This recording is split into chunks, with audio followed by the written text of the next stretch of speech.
Whew. Good evening, everyone. Good evening, everyone. Let's get rid of that. Is AC gonna wanna play ball? I'm streaming the wrong game capture. Oh, there we go. Hey, okay, cool. Actually came prepared, so this is all up to date, unlike last week, where it wasn't. You're missing context? Don't worry, I am too. If there is any context. Other than the fact that Aris streams ACC stuff. I don't know. Let's see. We got a couple of speedy people out on track. Phil and Matteo. Very close lap times. It's a longer lap than I'd anticipated. I test drove all these tracks, mind you, and I don't recall the track being this long. But interesting. How are they driving? They're driving around him. Oh, Phil is staying in 6th.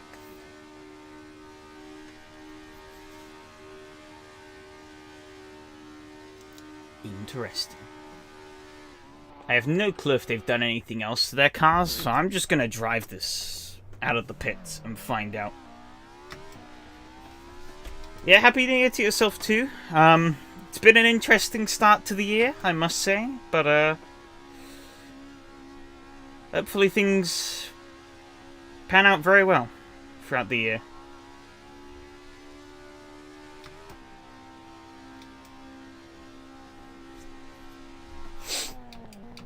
I don't think he's X. I think he still works there, doesn't he? He still works at Kunos. I could be wrong. I think he was one of the main bots at Kunos. If he has left, that's news to me. Yeah, still at Kunos. Yeah. Okay. I thought so.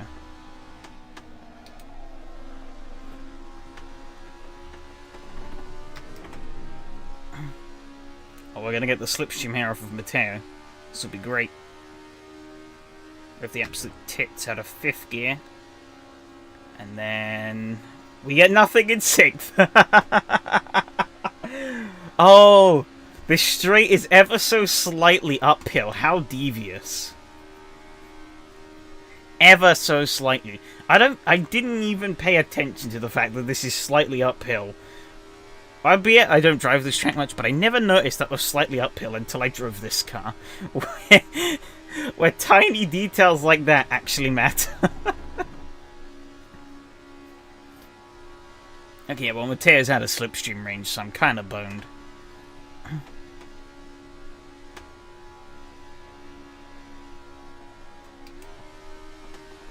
put it back at the 5th. Gotta be careful on those curbs. Barcelona will be very shitty on the left tyres. Last 2 to 3 laps will be tricky. Interesting. Interesting. It's good to know. Baguette, yes, baguette indeed. In its home country. As I said in the title, I think we found France's new crown jewel race. You get like 100... They've probably made loads of these things. You get like 100 of them, you stuff them here, you let them go wild. See the carnage that happens.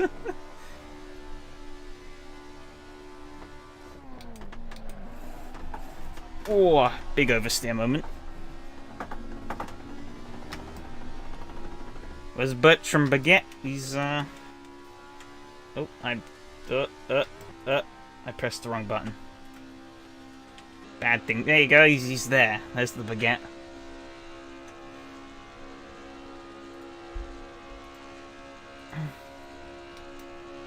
Like a carpool parking lot. Probably.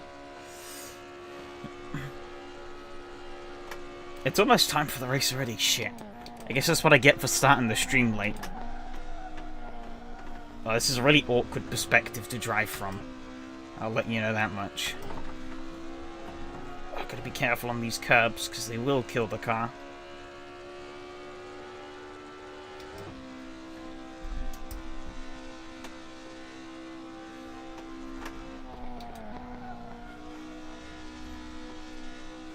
So please correct me if I'm wrong, Mr. Lightning, but you are Evgeny, right?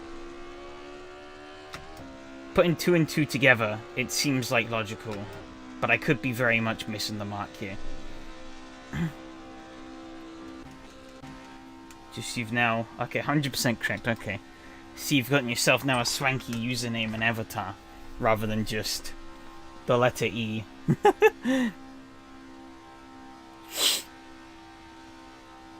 Yeah, I don't think this longer 6th gear is the way to go. It seems to be bogging so much.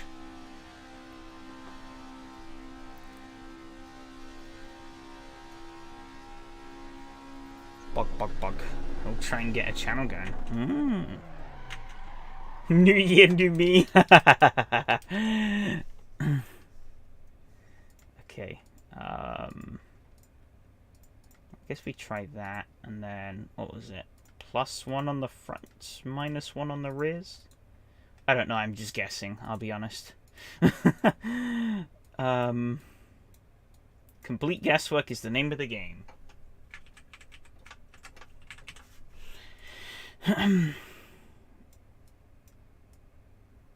Did 2 or 3 streams on Twitch, but the channel there is not only mine, so I'll try and get some people there to go watch sim racing. Fair enough. God, my mouse is being a nuisance. Ugh. Okay, there we go. There we go.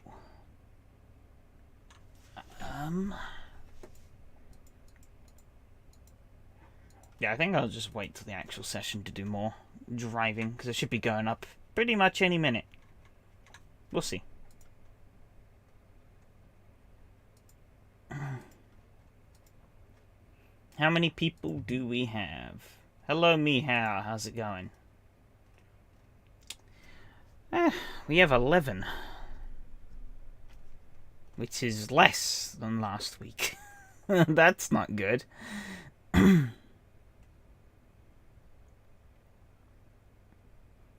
wonder if the fact that it's Paul Ricard, it scared people away. Could very well be. It's not the same, it was 12 last week, I'm pretty certain. It's 1 less. Albeit, there are some people who weren't here last week. As most who were. So, interesting. Very interesting. For example, no Lucas this week. But we have gained Cameron. I don't think Francisco might have been in the previous rounds. Yeah, most of them are regulars, but we've lost a couple and gained a couple. Interesting. Very interesting.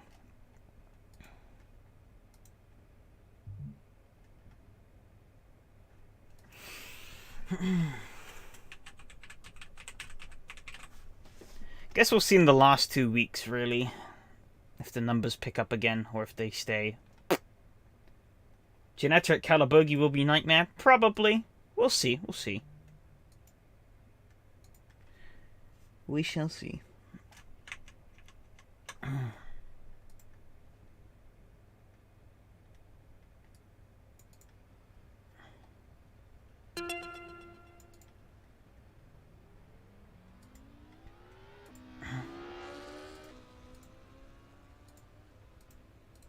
Okay, let's see how much of a speed demon we can make this thing.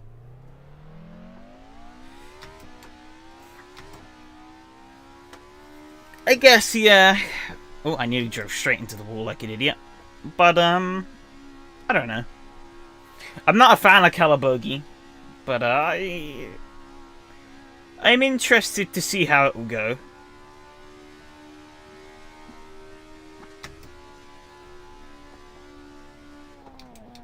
Willing to give the track a chance at redemption on the shorter layout. I forgot what the shorter layout was called, so I just put Calabogie short in the bottom scroll. I think it's called like Stadium or something like that. I don't know. I didn't bother checking. The only reason I really remember what's on tonight is because I was watching Adam do those exact races last night.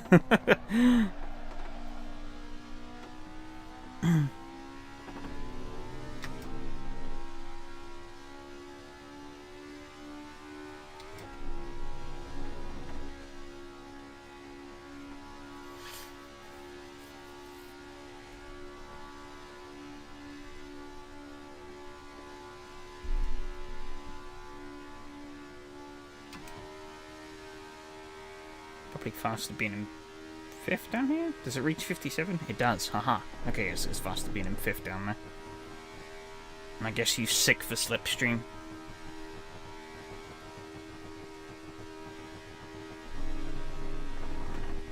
Yeah, last I didn't feel you have much confidence. Oh boy.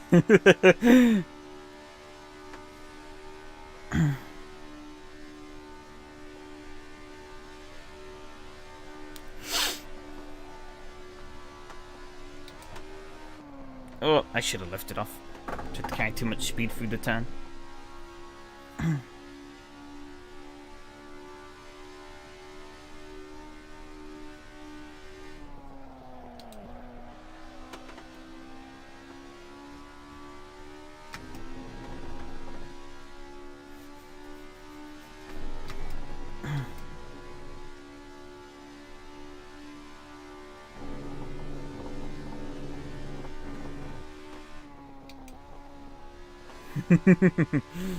I know, right? The speed, it's unbelievable. Race 103 were alright, but both showcase some problems. Curb. Sausage.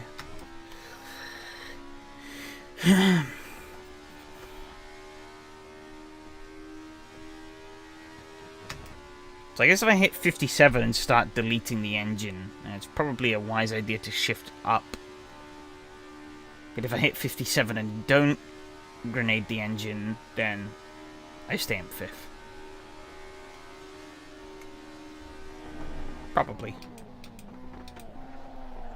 This might actually be one of the tightest corners we've had to do in this calendar so far.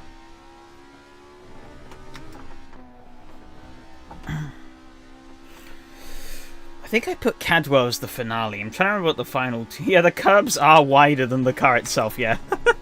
Quite literally.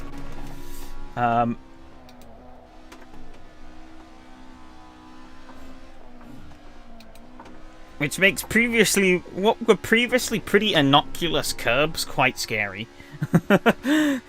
Because this car, it doesn't really like curbs. If you hadn't guessed by the fact that its wheels are about the size of it, I don't even know. Not very big. Should have been in 5th. I'm an idiot.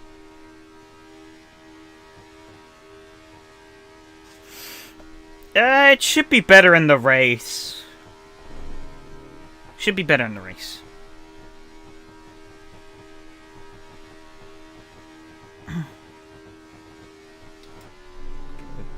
Bonging out. Whoa. Big vibrations over the curbs. I think we got Grobnik next week. That should be a lot of fun.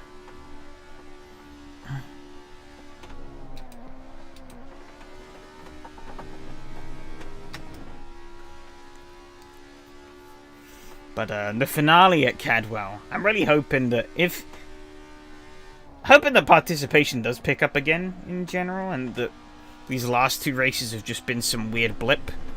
But if any round I want an influx of people, I want it to be on the finale, because Cadwell parking these cars is fucking awesome.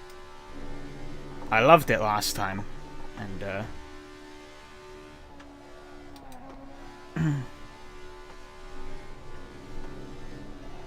it's wild.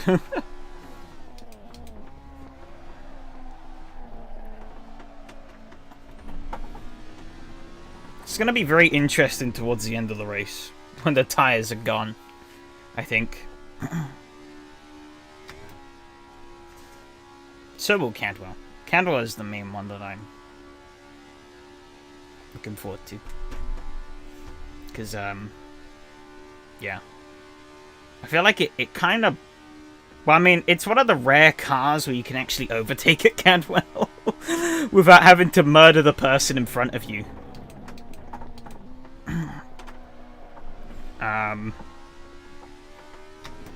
But that mountain section is still pretty tricky, even in this little baguette box.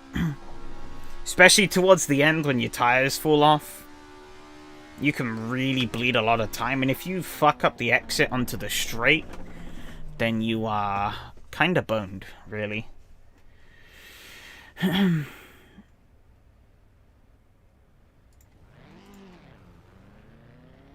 Tried that and see what happens. Good thing murder is okay since the other... Well, I said this car, you don't have to murder people to pass. God damn it. Well, so technically murder isn't... well...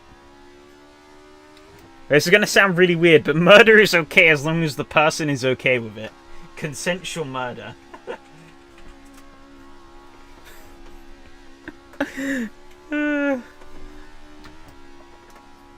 Fucking hell. Why'd I go out with such little fuel? I don't know, but I will.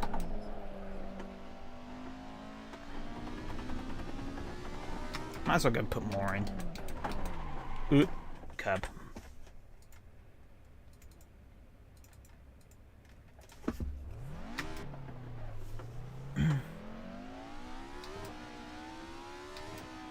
We get into South Park episode territory. Who knows? Maybe this is all just one big joke.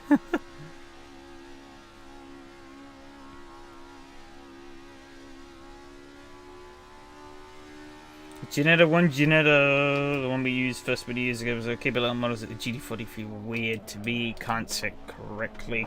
But like flying little above track feels too light and grip is head. Yeah, the Ginetta G40 GT5, which is what we're running currently, it's a weird car. But I definitely won't deny that. It's a weird car. I think it's reasonably fun to drive. I don't have any issue against driving it, so that's why I am driving it. But, yeah, it definitely is a weird car. It took a little bit to get used to, and, like, some of the setup stuff that I did to it to make it drive better was, like, super goofy. Like, the brake bias is jammed, like, all the way to the front. And yet, like, it's braking, it's still able to brake and turn on a dime, even though it's got, like, 80% brake bias, and I have to turn... I think I turned the brake power down to, like, 85 or something like that as well. It's... goofy, but I don't mind it. I may behave worse than nowadays civil cars. Yeah, I accidentally hit the MGUH button. Which is the, it's the Xbox button on my wheel. I hit that by accident, so it's like MGUH not available.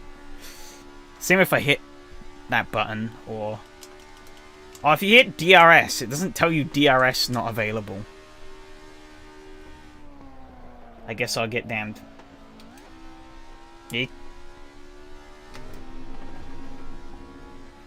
Yeah, I mean, as I said, yeah, I don't deny that the G40 is definitely a weird car.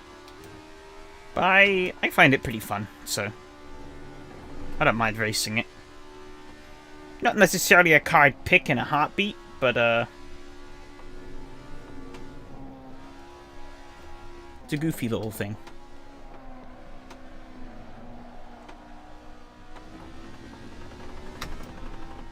Really didn't expect what looks so sophisticated.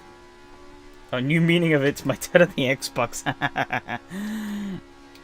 Oh, wait, I do want it to be in 6th gear. What am I doing? Maybe later on, because there's this crest in the straight. God, I didn't expect I'd be looking into the intricacies of the elevation changes at Paul Ricard. But you really have to get the most speed out of this box. Oh, big oversteer. Hold the power. We good.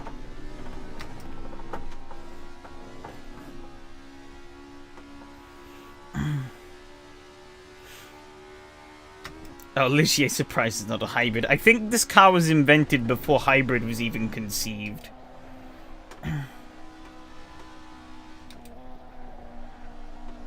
I'll be honest with you. But to be honest, hybrid had probably already been conceived, but I don't think it had really been successfully implemented into any automobiles at the time. Shut up, car. I'm staying in 5th.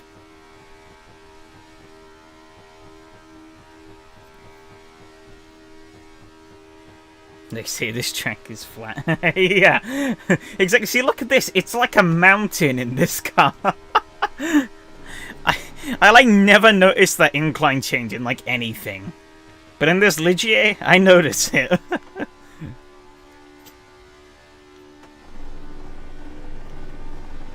Climbing Mount Everest. God, my wheel is proper shaking on these curbs. I probably should have bummed wider into the turn. Yeah, I gotta lift quite a bit here. Oh, bit on the curb there.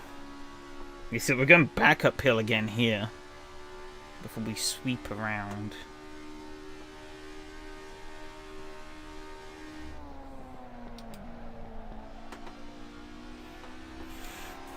I really fucked that up. Look how close Robert is. To be honest, I can't get that corner. That corner's so awkward. I can't get it right even in like normal cars.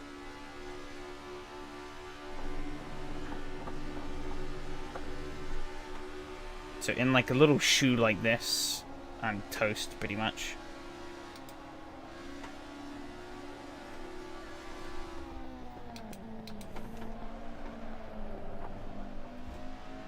I kind of had to guff my line there because Robert coming through like a freight train.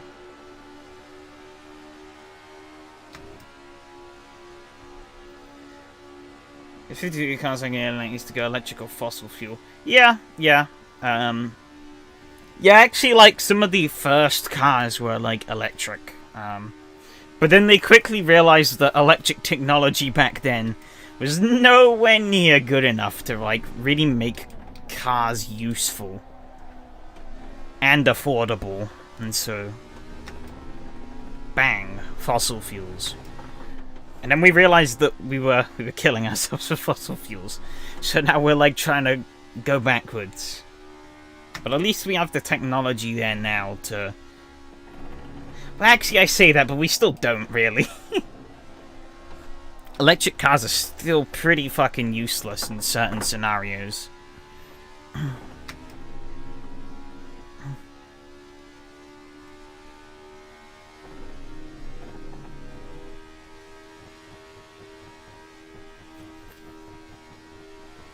Interesting how Robert's carried on with this lap, even though he backed out at the start.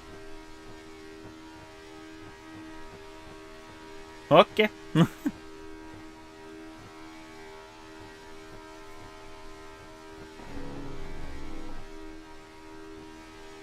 Christmas looked really bad for Tesla owners in the US. Yeah, I can imagine.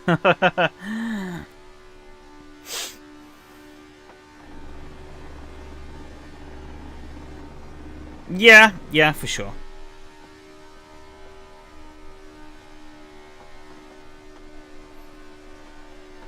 I'll be honest, if it was like logic, if it made sense, I really wouldn't mind owning, like, why did I shift down there? That was kind of a stupid. Yeah, if it made logical sense to me, I genuinely wouldn't mind owning an electric car. But, like, they're just so expensive and impractical at the moment that it's just not really worth it. However, you never see me driving a Tesla. Never. Hate the way they do things. Basically the iPhone of the car industry, and that's a bad thing.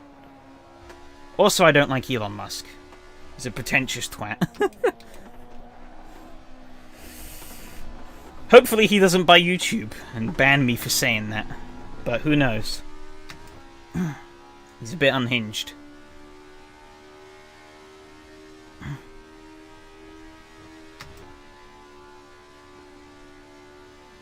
Okay, that was a much better lap time. I like my wheels round too.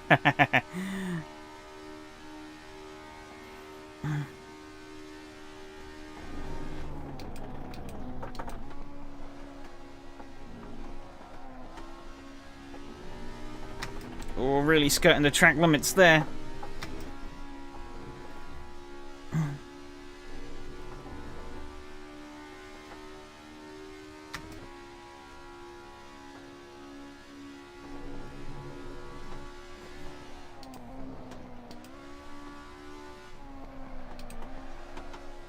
Oh no, Max binned it, rip. It's read somewhere that he lost 200 billion for a short period of time, so YouTube buying is postponed.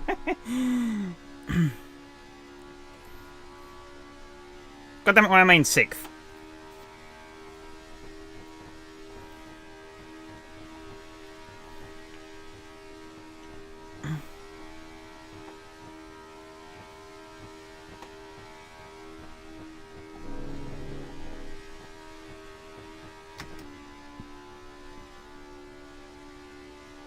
In RC plane, I prefer electric because it's clean. I have the plane in living room, but as electric driver, I know all the minuses and dangers of LiPo batteries. Yeah. That is true.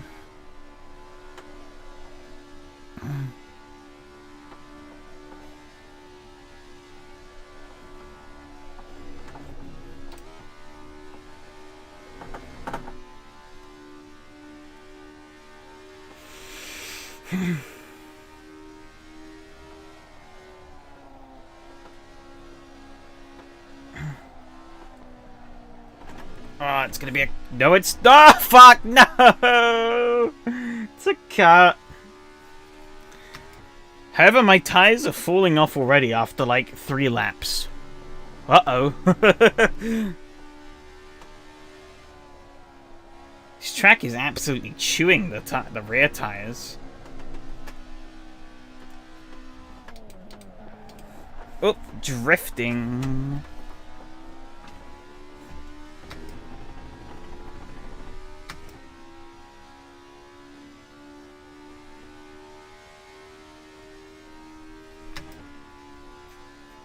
If this shines up as purple, I'm gonna cry. It didn't shine up at all. Okay, guess I'll go screw myself. Ah, Mattia jumped me, bastard.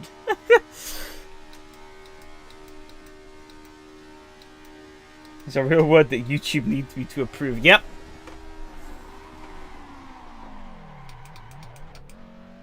Holy cow, I'm ripping through those tires. What the hell?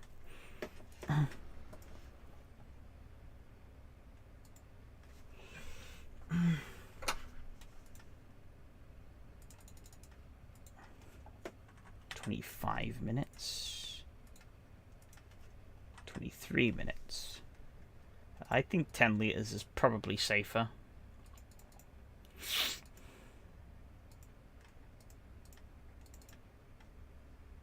Cheers for luck.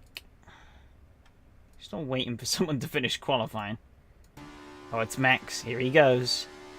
He's going. My definition of testing is 2 laps.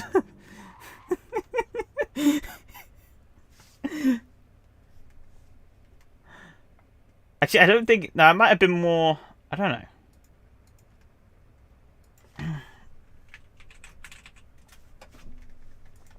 I literally threw some AI in. I threw myself in. Did a few laps. I'm like, is this fun? Yes. Put it in. That was my criteria for choosing tracks. That's what I do every series.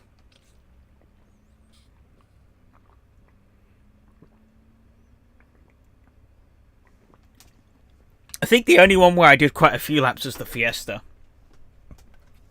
And that still wasn't many.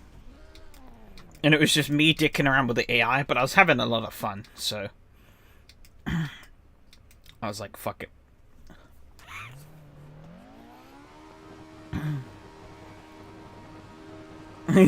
You 10 seconds to reach P1 to P3, yeah. I didn't get a great start.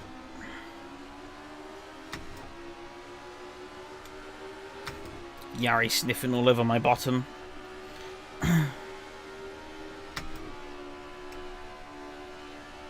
Because Mattia and Matteo are really scammered away. Quite massively, actually.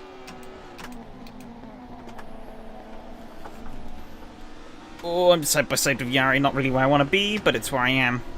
I don't know how this is going to go, but it's going to be interesting, that's for sure. Round the outside. Is he going to let me have the space? Hard to judge, because this arrow does not really conform well with this car.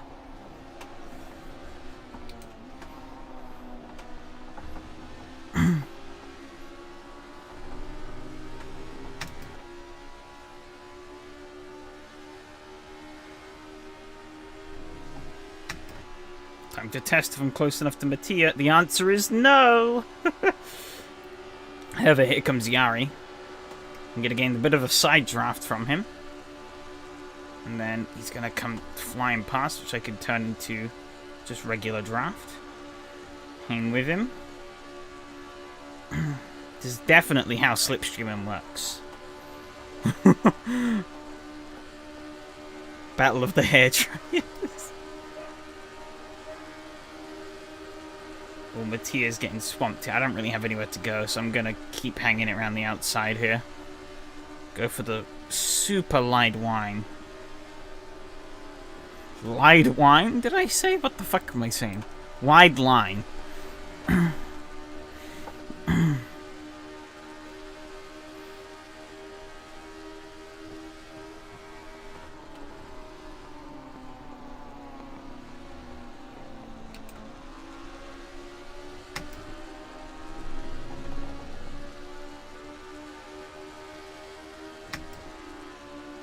You just can't deny the slipstream in this thing. It's so powerful. However, I kind of want to stay up with Yari. So I'm going to let Mattia have this.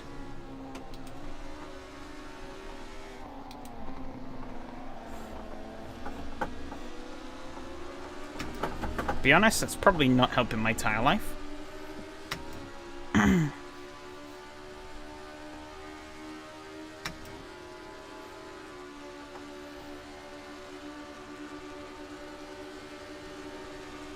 Here we go.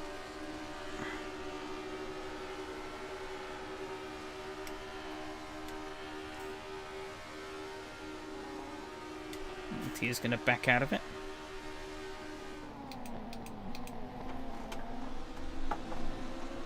Oh, I hit the curb too much there. Ideal.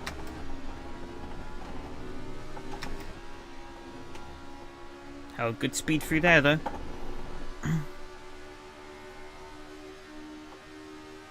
Oh, Cameron's gone. Unfortunate.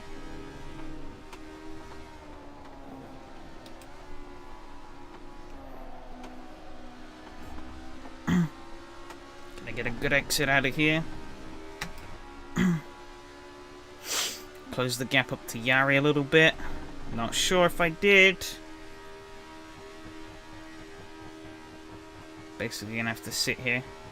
Hope that he's gone into 6th. But I think he knows.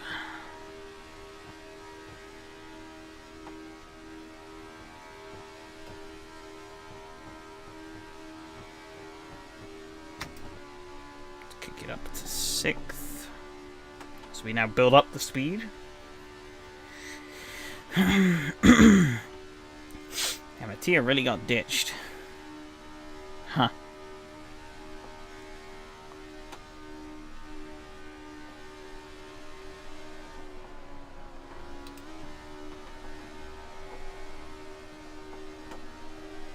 A little bit of a slide.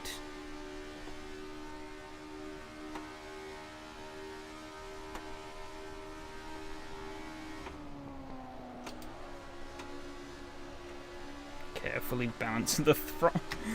You really have to have a lot of finesse on this thing to stop it from, like, just stepping out on you at times.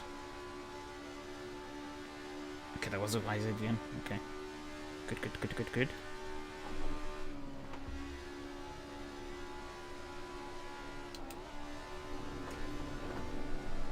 Ooh, I'm on the curb a little bit there.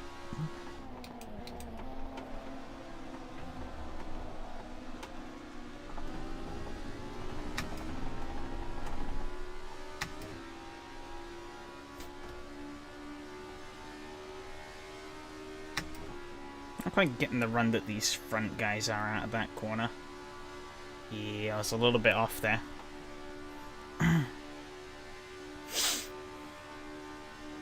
Now Mattia is going to have slipstream on me. Maybe not quite.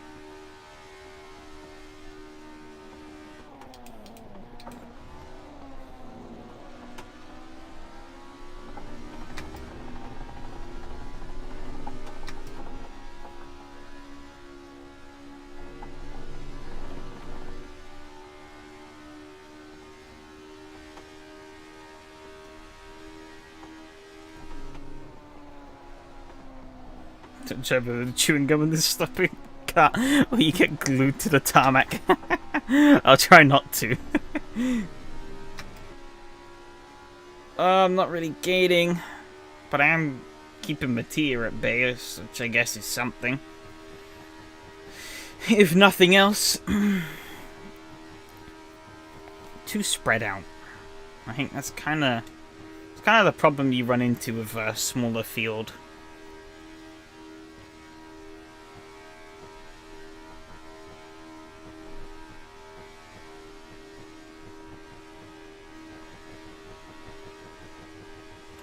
I should have gone up a gear sooner. I'm an idiot. I don't think that really... I lost the 10th. Pooh. Can't really afford to lose anything time-wise here.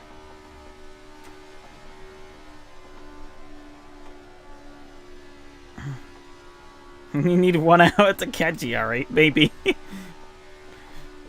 I think in 1 hour, though, these tires would very, very much be gone. They would not be existing anymore.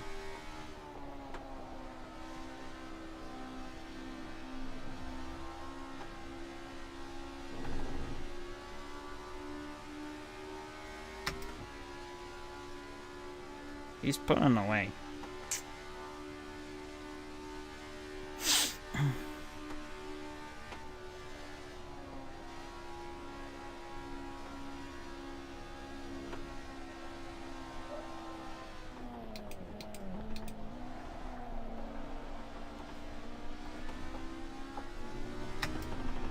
Again, terrible exit.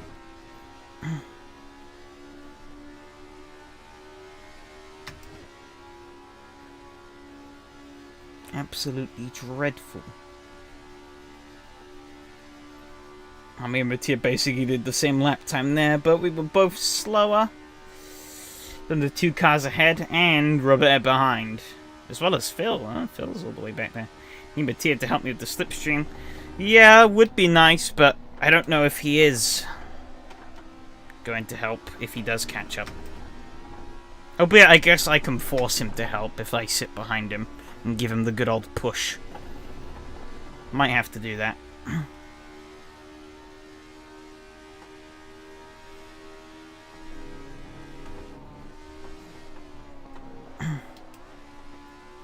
Missing on the planet is to be lapped in this car. Yeah, it would be. It would suck quite a lot.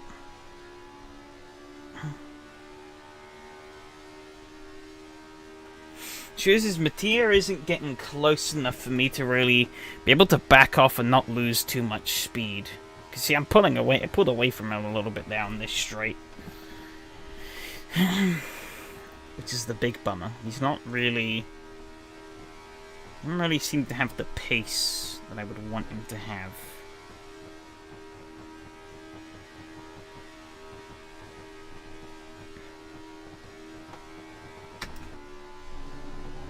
I forgot to shift up like a moron.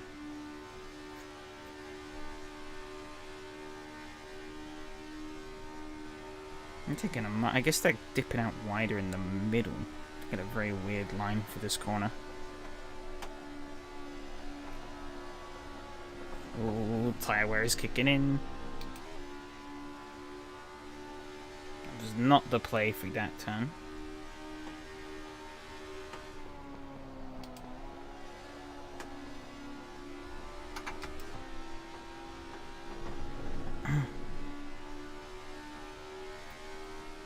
This check when he checked, and it was like cars did not move like parked.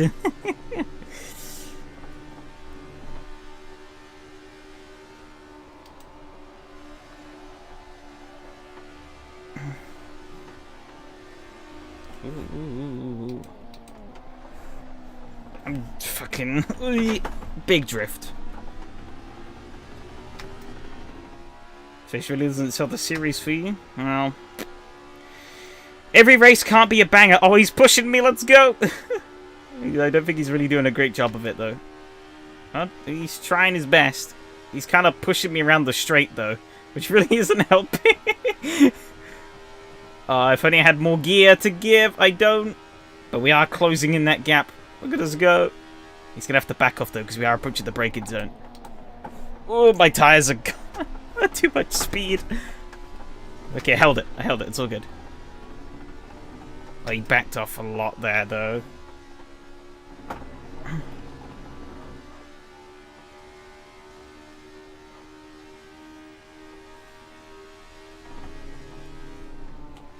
Race to the 18th hole continues. He jumped back quite a lot there. I'm not really sure why. I want to be in the opposite position, giving him the push. Because I think I can do it a bit better. Maybe better for you to slow down so he can push you. I'm in 6th gear down here, so he's going to close up again.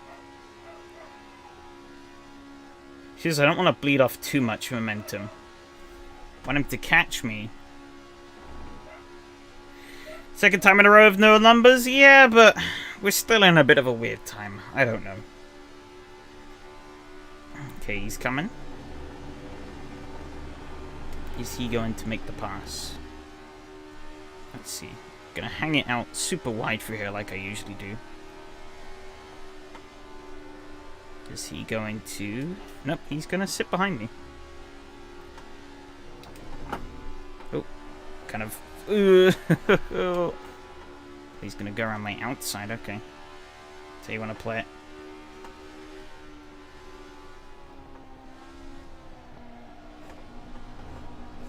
Oh shit, I got too much on the curb. Fuck. I got greedy. Fat curb killed me.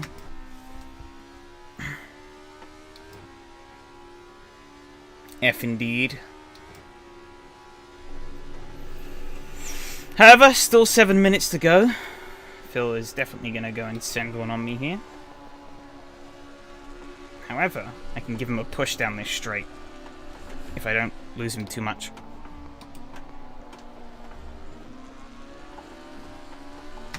Okay, there we go. Ooh, a little bit squirmy. Bend it like a Ferrari. Pretty much. Well, they are quite far ahead. How did P3 to last? The beautiful lines. Hey, James, how's it going? Alright, let's give him a little cheeky push. Oh, a little bit of lag there. I think that helped him out a bit.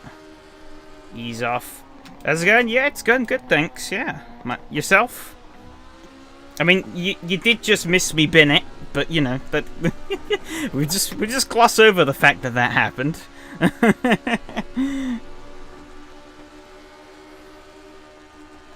I just hang back.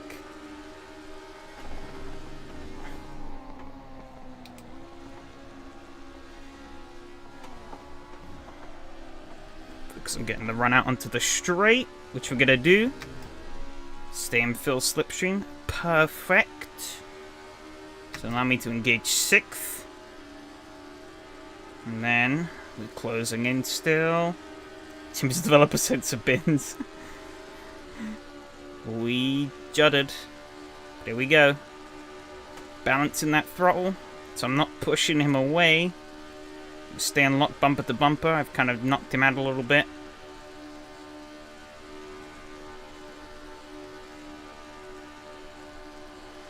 Okay, as we get onto this little straight, gonna give him a little bit more of a push.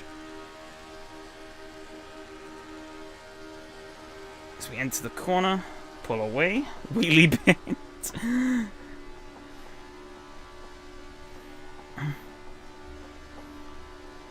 Okay, he's gotten away quite a bit there. I might have given him a bit too much of a helping hand.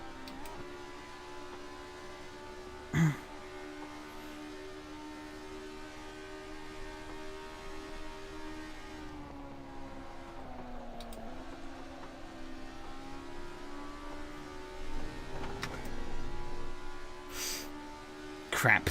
I really have given him too much of a help. Gave him a big old push into the part of the track that I'm easily the worst at. But this is where the compromise kind of comes in, because you were saying about slowing up and letting Mattia help, which obviously I binned it before we could really... Oh, crap. Oh, almost a penalty.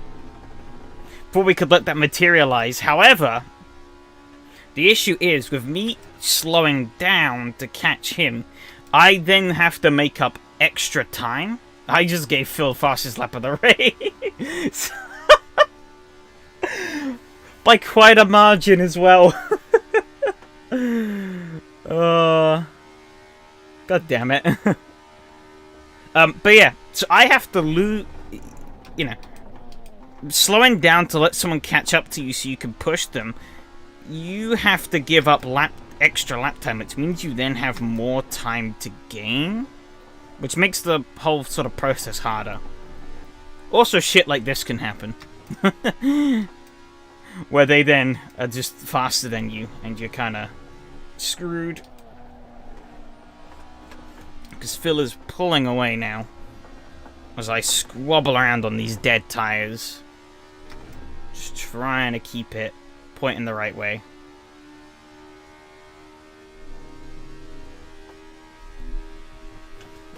So, in short, by helping, I shot myself with the foot.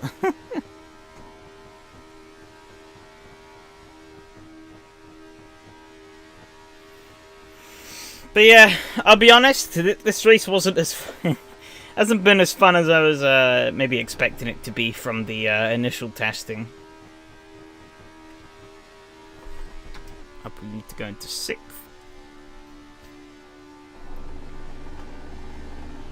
The smaller grid hasn't helped things, but in general, yeah, I don't think this is maybe as good as what I thought it was. Sachsenring last week was awesome, so it's a shame more people didn't turn up for the triangle. But then again, it was Christmas Eve, or Boxing Day, sorry. Was it Boxing Day? It was Boxing Day, wasn't it? Or am I being stupid? I don't know. It was not long after Christmas anyways. Like 26th or 27th last round, so it made sense. There weren't... Oh my god. Whew. Jesus, these tires are really gone. Made sense that there weren't a lot of people last time, but this week, I don't know. Maybe people are still traveling back. I mean, quite a lot of people, because I went back to work today. Quite a lot of people at work were still on holiday, so... Because I was in the... Oh my goodness. I've spun again. Thing is actually just dead. Go, go, go, go, go. My rear end is non-existent. Starting to think I maybe should have put some downforce on this. I didn't. It was a mistake. The rear end is... It's like... The rear end is like ice. And I mean... Just found one of these in sale in France for $1,000. I'd say that's probably about what this is worth. As long as it's in good condition.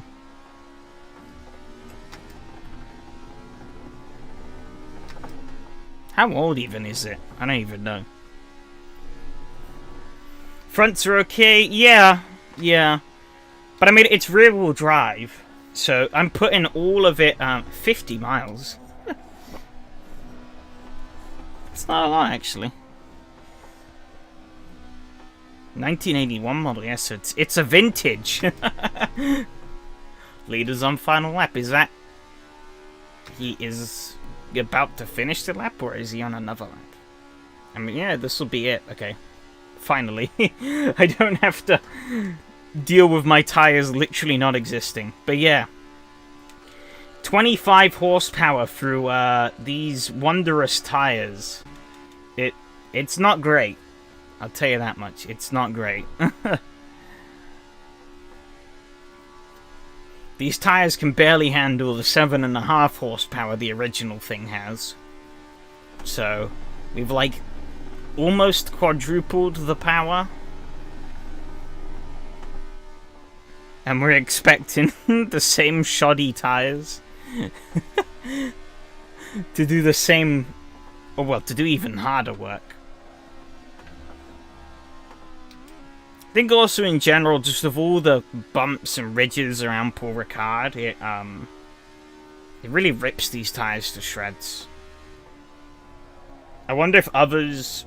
I think others were being a bit more lenient with the curbs, and that may have helped them out with their tire life. I don't know, because I didn't really practice much. But yeah, some of the... I'd have to assume these like rough curbs that are vibrating my wheel all over the place probably didn't do my tires any favors either.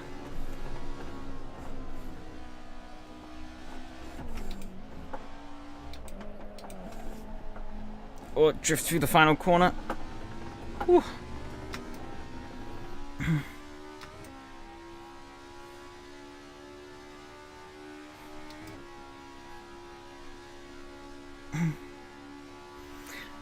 Well, that was a bit of a disaster.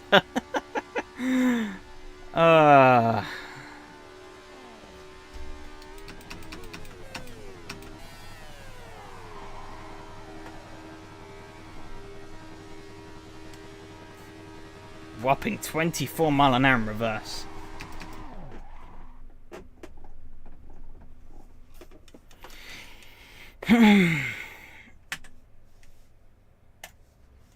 There we go.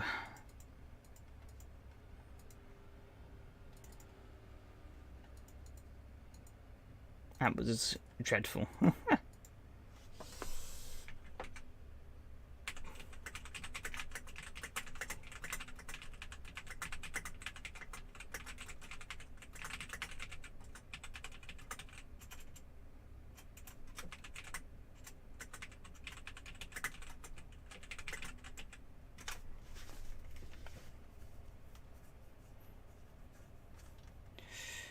Mattia won, then Yari, then Robert, Mattia, Phil, Alexi, myself, Max, Henning, Francisco, and then Cameron.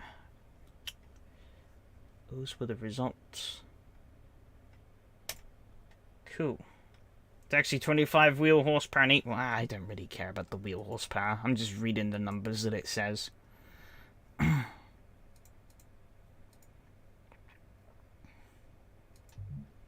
Those are supposedly the factually correct numbers of the real car, so I'll just take them as is. Doesn't matter too much. Barcelona, we have... I will be the fifth person in. Only person I recognize here be a Martin. Don't know anyone else on this grid, so that'll be interesting. But we've still got like 20 minutes, so we'll see. We shall see. Hello, Alexi. How's it going? I assume you you witnessed me spin.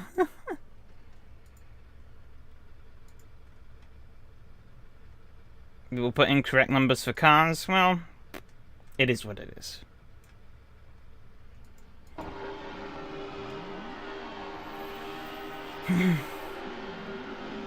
Yeah, well, this track was definitely. I would definitely have to say that. Next to, well, Cadwell Park should work with even a smaller grid, I think. But Grobnik also might. I don't know. The next two tracks are a bit more technical, so it should be a bit more interesting. But I will admit, this has probably been the worst round so far.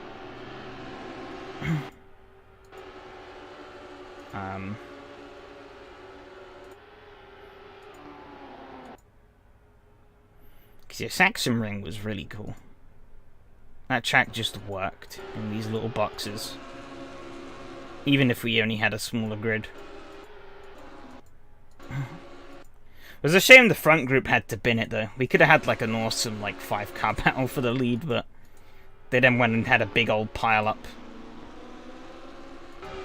Yeah, Mattia gave me a good push here.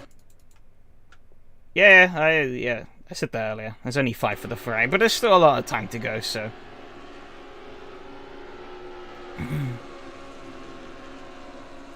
you know, we'll see. Yeah, see, I just got greedy on that curb. Too greedy. Car couldn't handle it, and around I went. That couldn't have done my tyres any good either. Yeah, I only have 1 race in Cadwell. Good time to learn the track. Yep, you got 2 weeks, because that will be the championship finale at Cadwell. And then, yeah. Guessing I'll have a battle with Martin? I don't know, we'll see. Depends how much practice he's done and how much he gets on with the combo. Barcelona is one of my weaker tracks, I would say. I don't hate it like Fred does, but it's a track that's never quite fully clicked. It's a bit fumbly here and there, so... well, so yeah, this is how Phil got the fastest lap. By me pushing him down the straights. I did too much of a good job at pushing him. I let him run away. Terrible track, even worse racing. You see, he just darted away. He was able to carry so much speed through here that he just ran off with it, and I was like, crap. There he goes. Where did I spin the second time? It would have been this next lap.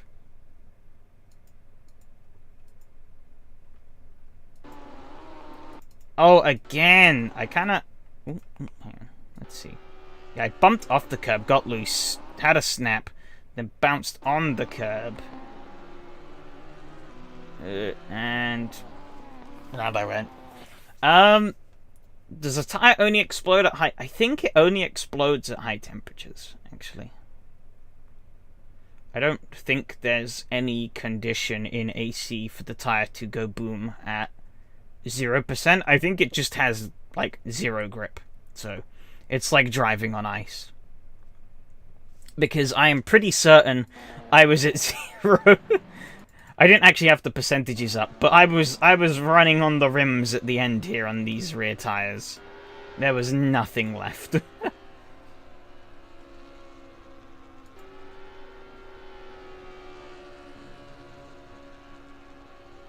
But yeah, there is a... so in the mods configuration file, there is like a set threshold, usually, as to, what, temperature is like the absolute, like, maximum point. And when it hits that, tires go kaboom.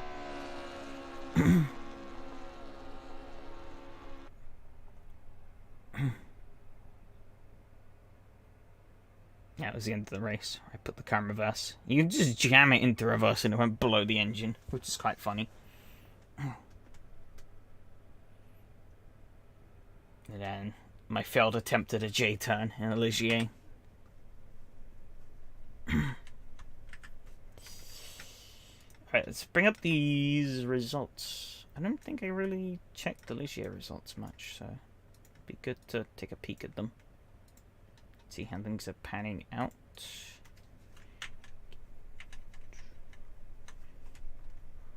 Tire damage you can get from lockups that can cause blows too. I don't think I've ever seen that in base AC. So is that like a... is that a CSP thing? I don't know. Either that or you need to lock up your tires an absolute insane amount for that to happen. The base AC? Only time I've ever seen a tire block up or blow up from locking up is when I've locked up and cooked the tires to oblivion and used the friction from locking up to heat the tires to their exploding point. That's the only time I've done that. Alright, Alexi. You gonna do that? Pop them from donuts. Yeah, if you cook them, they will go bang. See, ooh, it's faster. It filled with almost a whole second faster than everyone else on the grid. With all that pushing from me, absolute madness. Oh, there's me. Third. Well, third down to fourth, up to third. Yeah, Yari got an amazing start. And all the way down to sixth, and then down to seventh. Depressing.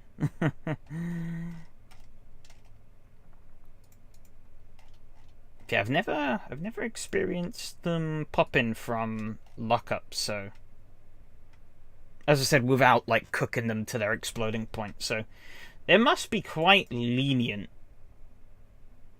Only 7th? Oh yeah, only 7th. Qualifying lap, he was 3rd. Got pipped by Mattia and Matteo. Pretty tight. And then in the race, yeah. Pushed Phil to a 2:39. Ridiculous. I was a bit slower in the race though. I think people figured it out a bit more. Really came into it. Then the overall championship standings. Don't think I've looked at these. Or maybe I have. Matteo is leading with 2 wins under his belt and a 2nd place. Worst result is 4th. Mattia's in 2nd with 1 win, 1 2nd place. He had a shocking race at Croft though. Yari is 3rd with 1 2nd and 1 3rd. Phil is in 4th with 1 3rd. Robert with 2 3rds. Me in 6th with no podiums. Alexi in 7th with no podiums. Then Henning 8th. Nero 9th. Lucas in 10th with 1 win and 1 podium. And then everyone else is kind of all spread. But, yeah, it's a shame Lucas missed Modena and then this round. Because he's mighty quick in these races. But, yeah, it's a shame. That happens. Actually, I wanted to see. I didn't look. How many incident points did I get? From all those pushes. None. No incident points from all those pushes. Fantastic.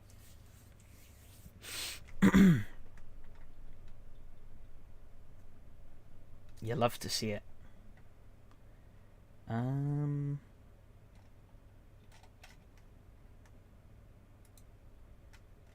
we have 7 at the minute for the Ferrari. Both Aurelien and Matteo have signed up.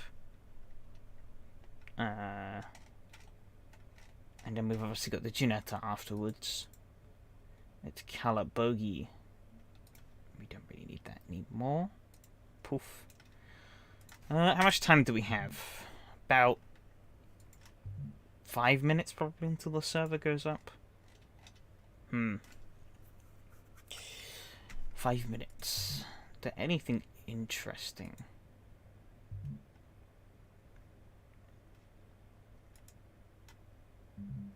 Guess I could do a tiny little bit of practice, just a lap or so to beat in. I see the SRS ads have gotten more annoying. Yeah, P1, congrats Matteo. I think you're leading the championship now too, so pretty neat. But yeah, you led that from start to finish, pretty dominant. So congrats. You're able to break away from the field and didn't let anyone catch you.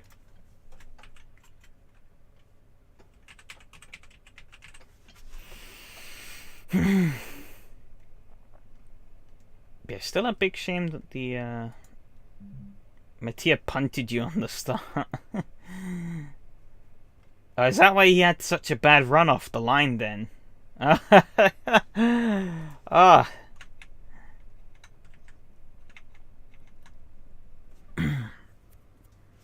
So that's how you got away. I was wondering how the hell you'd pulled such a gap before the turn 1. Now I know. Do I have a setup for this? No, I don't. Uh-oh. What checks do I have a setup for with this car? I had, you know, I'll take Road America. I think Road America worked quite well. So...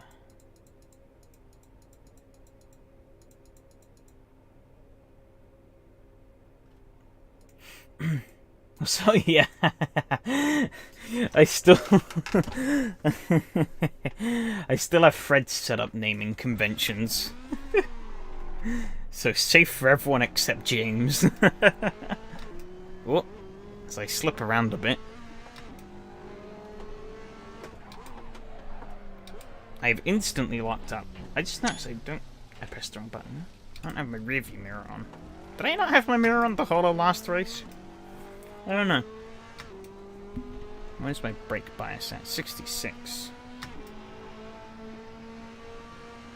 The tires are stone dead cold though. Just can't do a Fred setup. I think I have tire blankets turned off in single player. Whilst I think SRS has them on, so I need to get these tires warmed up a little bit. He likes it too loose.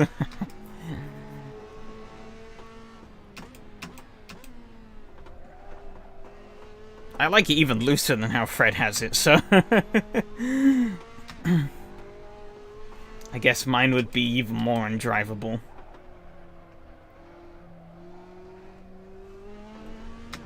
This is feeling pretty decent though, now that the tires are starting to come in a little bit more.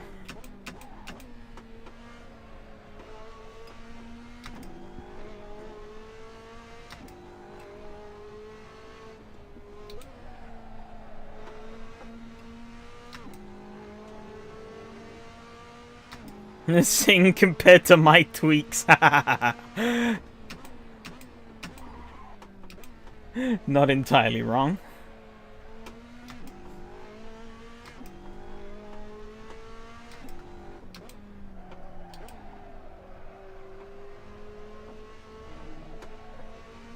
My setups are pedestrian. I mean, if they work for you, they work for you. I remember downloading when we did that GT3 series, like last year or the year before. I remember in that I stole the world record setup on RSR for the Ferrari GT3 at Monza, and my god, it was understeery as hell. But the guy had set a lap time that was leagues faster than anything I could ever achieve, so worked for him.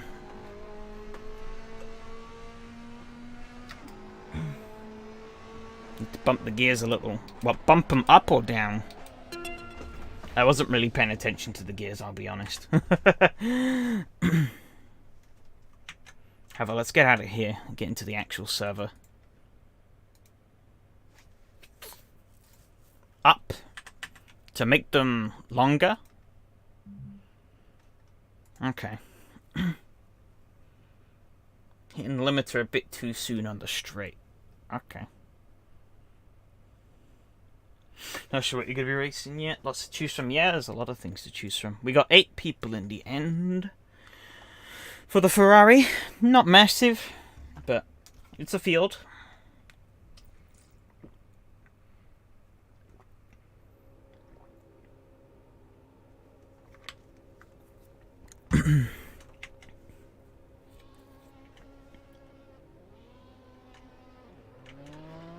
Be nice to join a few races though. Yeah, would be nice to have you on the grid. Let's try just one click. What if I click here? Yeah, we'll try one click up here and see how that goes. Then can always do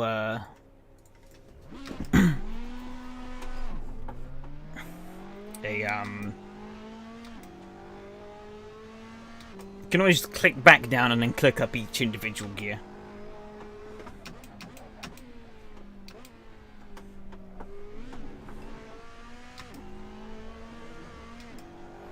Whoa, Bit of a slip there.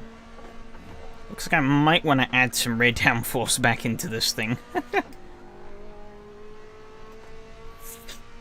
Seems like I might have a little too little. Which I think for Road America... Lovely. I think for Road America makes sense because... it's knocked out to about 5, I guess. Try that out. And the brake power... Actually, I'm gonna drop that down to 62. And try brake power at 98. See how that feels.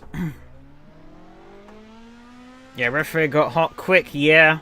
But just because I was sliding around all over the place. So... Because it wasn't gripping, it was just cooking itself. But hopefully now I should have a little more grip underneath me.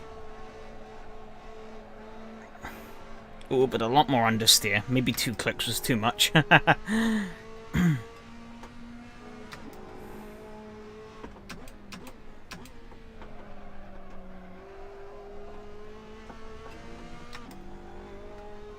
Do kind of like the balance though, so I might just do suspension changes to get the front rotation out. Or maybe just add a little bit of front downforce, I don't know. Just add more rear ARB, yeah, I guess. Could do that.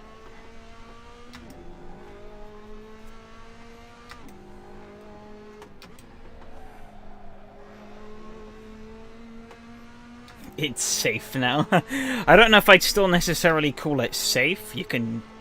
I'm definitely still kind of hanging on a bit of an edge, but it's a much more understeery edge.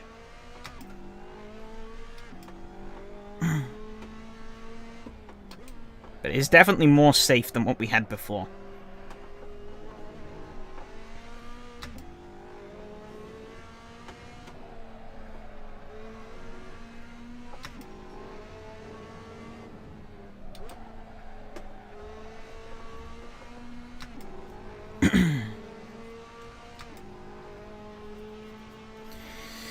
Feeling pretty decent though.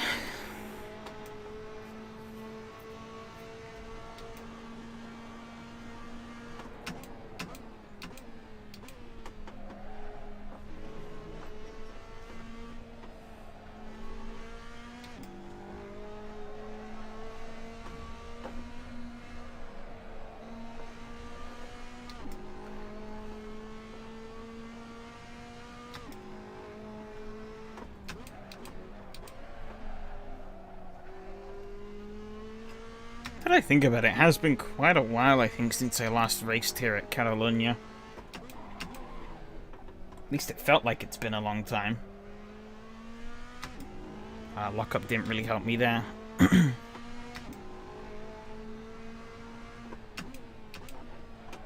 cooked that front left. Pretty good.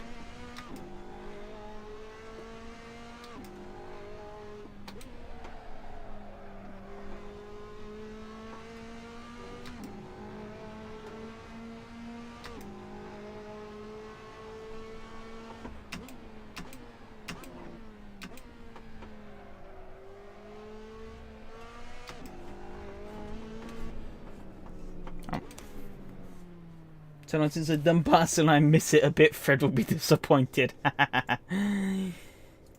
He will indeed, he will indeed. What are the toe values? You know, I could just add a little bit of... I think that should do the trick. I guess we can also do a click up on the rear arb and see what that does. Drop out some fuel. I think the gearing's fine enough. I'm going to do some quali.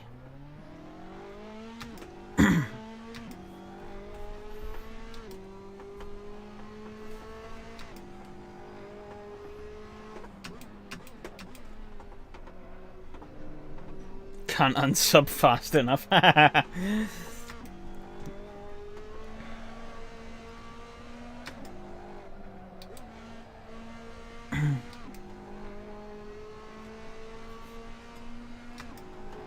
people in super softs? Doesn't seem like it. Am I on the top of the board? Oh, I am.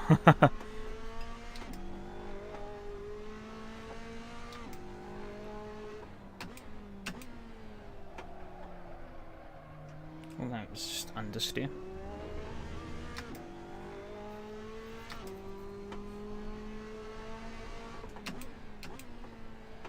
Should do a special Barcelona stream for Fred. Yeah, you should do like Donnie did and do like 1,000 laps. Actually, that would take forever. Maybe more like 1,000 minutes. That would still take forever, but probably less than 1,000 laps. Given that a lap is almost 2 minutes.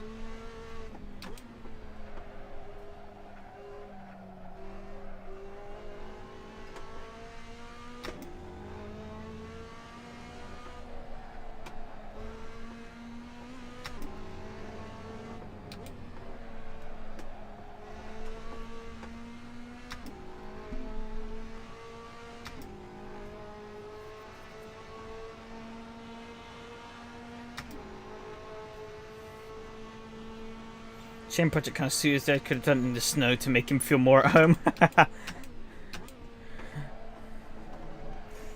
I mean, you could still play it if you own it, but I'm guessing that maybe implies that you don't own it.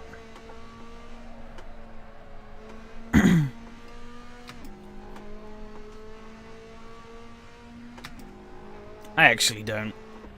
I was vaguely tempted to when they announced it was getting removed, and then I kind of thought to myself, when am I ever gonna play Project Cars 2?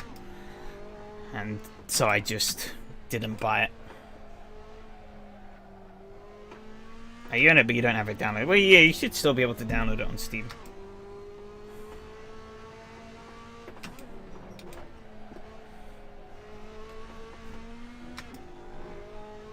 It wasn't great through there, but it's fine enough.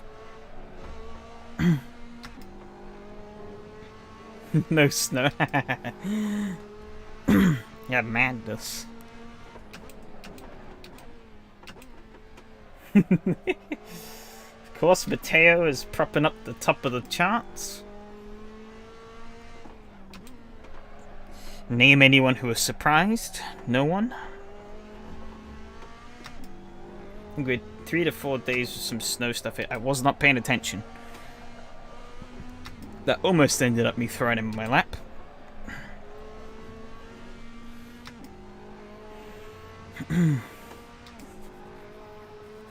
.46, that puts me second. Like 2 seconds off Mateo on a 1.1. Okay. That wasn't a great lap though, we can definitely improve it. However, I do want to make a couple little tweaks to the car. I'm not really sure if the toe worked as much as I wanted it to.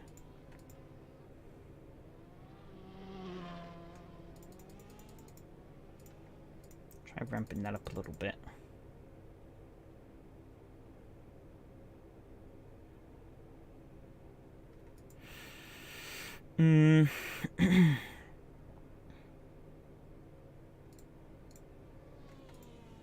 Try bump that down a little bit.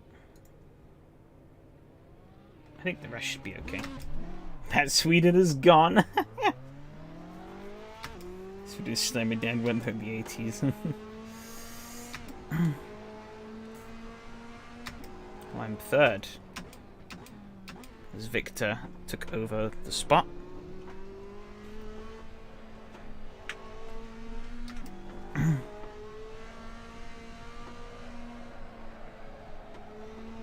Sounds like a good plan. Adam, take some stamina. 1,000 minutes sim racing, 4x4 hour long streams and 4 sims. Yeah. Would be pretty mental.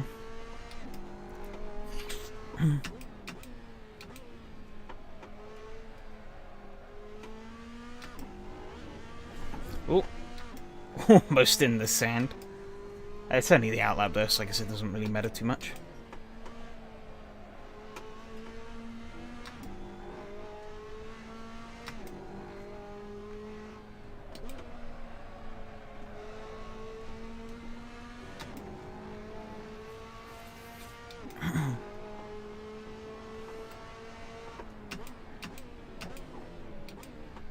Oh yeah, so tomorrow I'm going to be partaking in a 90-minute R-Factor 2 race in some GTEs. And I had a wild thought about potentially streaming it, but I'm not sure. Don't know if I really want to begin with. But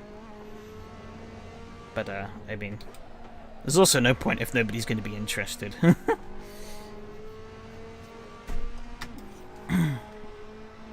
But yeah, it should be interesting, at least from my own perspective as a race.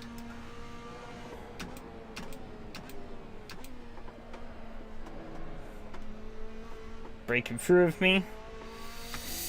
Not quite. I mean, as I said, I still don't really know if I want to do it. I'm not... Much as I love... Well, love's a weird way of putting it. But as much as I enjoy being in, like, voice chats with other people, I'm honestly not really a big fan of it when it comes to streaming content. Because I feel like it kinda... Being in a group chat of people kinda takes away from the dynamic you have with chat. It's quite awkward to balance the two, I find. At least for me.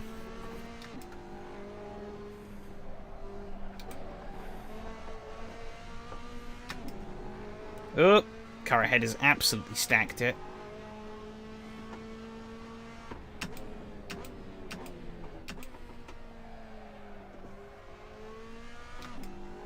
At least I consider it now, I guess. And I did do that poll at the end of the year, where I said I was going to start recording more races. And I did record some races, I just haven't done anything with them yet.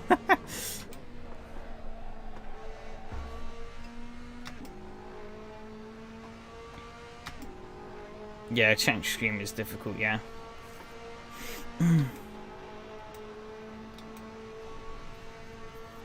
Yeah, especially because you don't really want to be rude to either party. But you sometimes have to cut out chat. And sometimes you have to cut out the voice comms.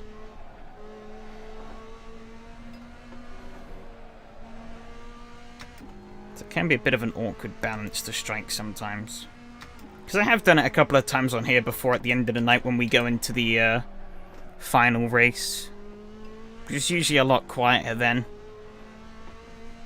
Yeah, it works best in like a Wreckfest environment, yeah. I think it's something like that you'd be kind of foolish and not have the voice comms up. Because that's kind of the whole fun of those events.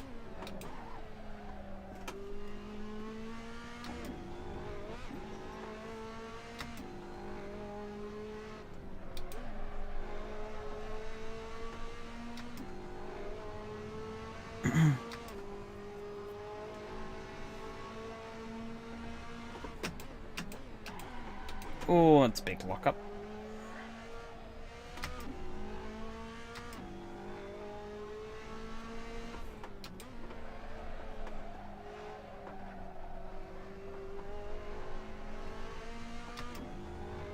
It's a shame none of the communities I'm in hosted a Wreckfest sort of event over Christmas. I think Mooney did one last year, didn't he? Or something like that.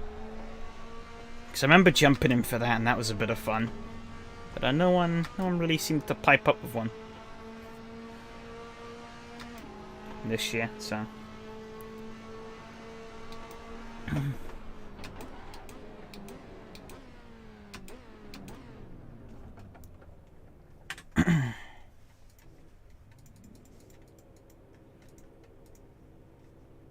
Really need to sort out a Wreckfest server.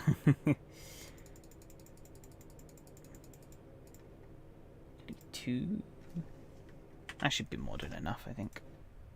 Maybe if I drop it down to 30.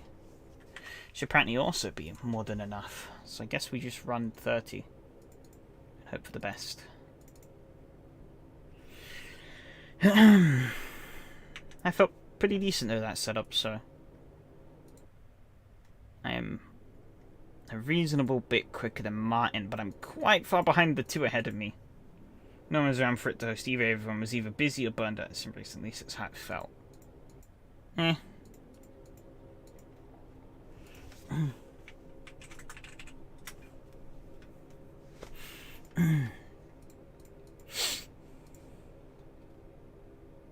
Just like me how I'm gonna need it. Okay, the top 4 are all on the soft, so I guess I'm sticking with the soft tire. We're gonna get the old strat ready. Hope that I don't bungle this. Easier said than done. Though, so we'll see.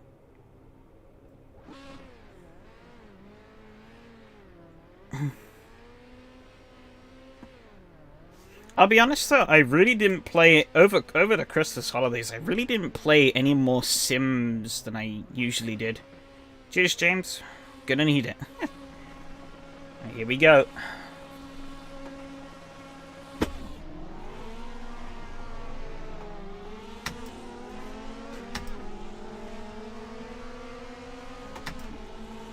Got a good start there. Cheers for the luck, everyone. I have to back off of the throttle a little bit. Victor's going to challenge me into turn 1. However, I'm going to have the inside line on the exit.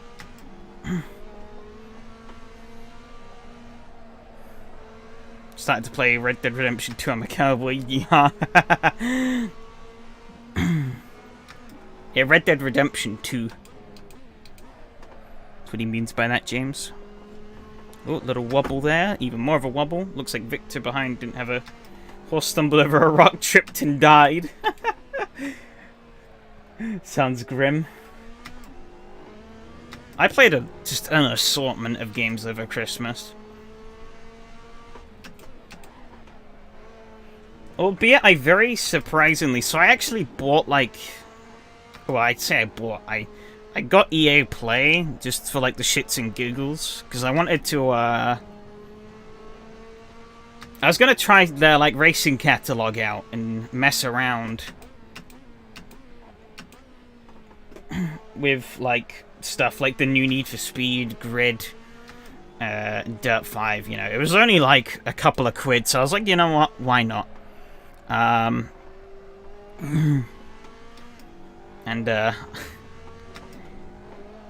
ironically, actually ended up coming out of it liking the new Need for Speed. It's kind of cringe at some moments, but the actual core gameplay is pretty fun for like an arcade racing game. So it looks like I'm going to be forming a bit of a train here, because Mateo is gone. But there's a stack of cars behind me.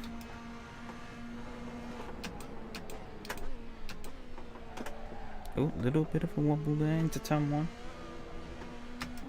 Need more than that, Fred.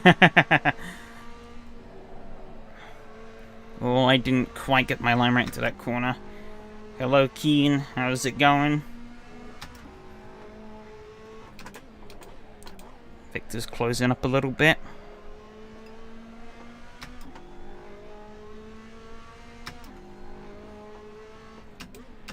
What did it taste like when you licked it? Oh, Victor went very deep there. I went very deep too. We both got on the gravel a little bit. Don't like the smoke in New Need for Speed? I think it works in quite nicely with the aesthetic they were going for. Adds a bit more pizzazz to the racing, you could say. Because, I mean, it's a game that's not really supposed to be taken all that seriously, you know? Even though it forgets that itself sometimes, I feel. I stepped on Lego and nearly died too.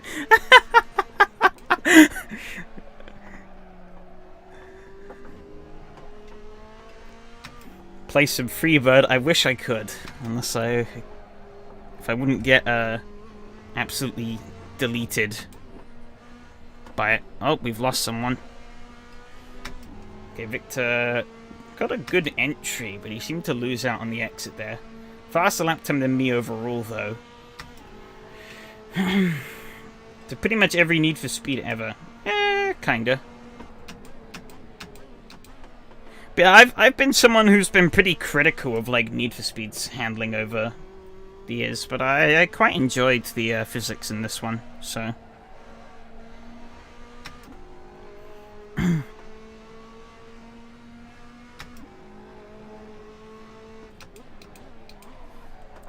Bit of a lock-up there, not ideal. Not really sure what Victor's trying here.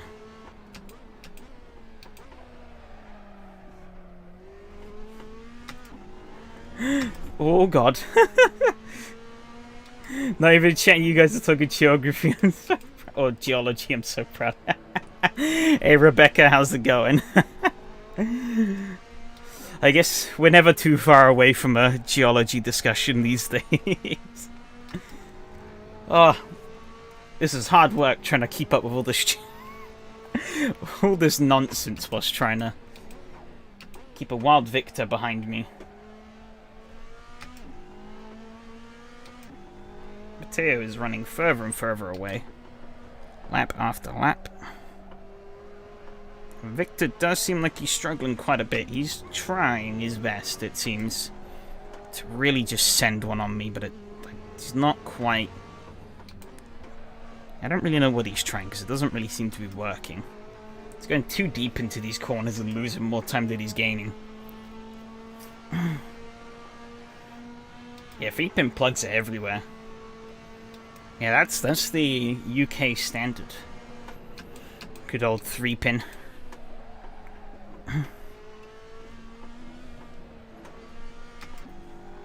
But I guess, yeah, leaving them on the floor is not necessarily the greatest idea.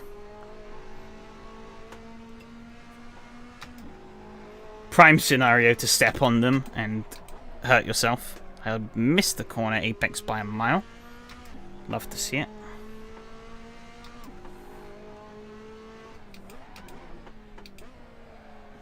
I've got like 13 minutes. Okay.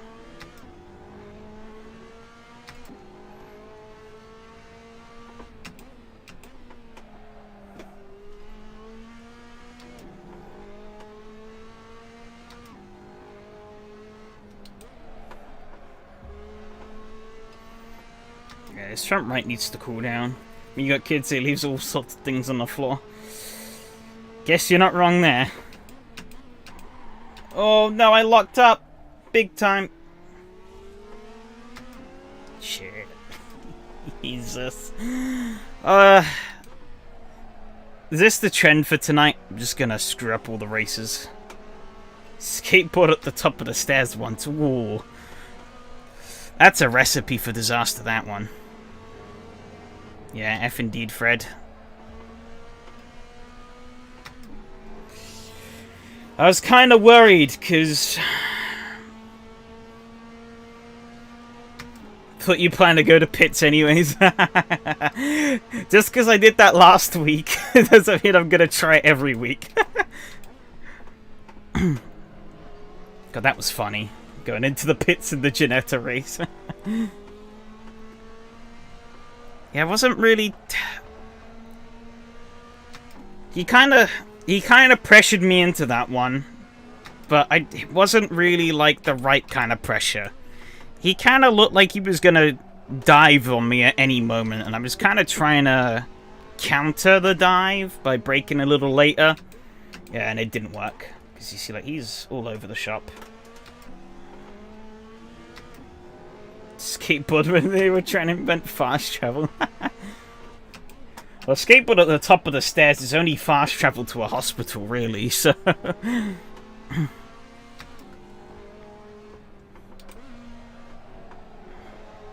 I shouldn't have rode the curb there. That only really slowed me down. Make pressure on him. Yeah, I'm gonna try to. I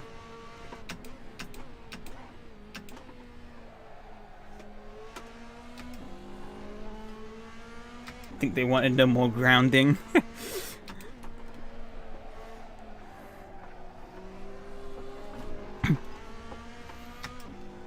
So their solution was to eliminate the parents, gotcha.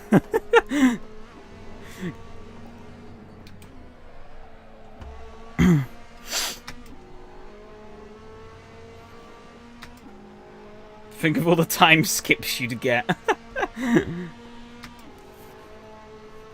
I mean, if you're going for a cradle to the grave speed run, it's one way to do it, I guess.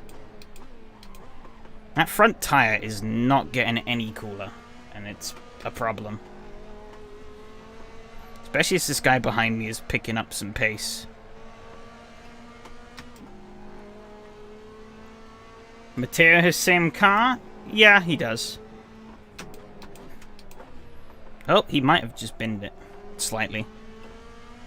Because it was a yellow.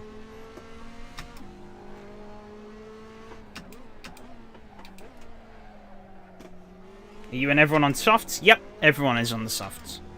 Apart from... Nope, everyone's on the softs. I did see a guy on the mediums, but I guess he saw everyone else was on softs and so changed them himself.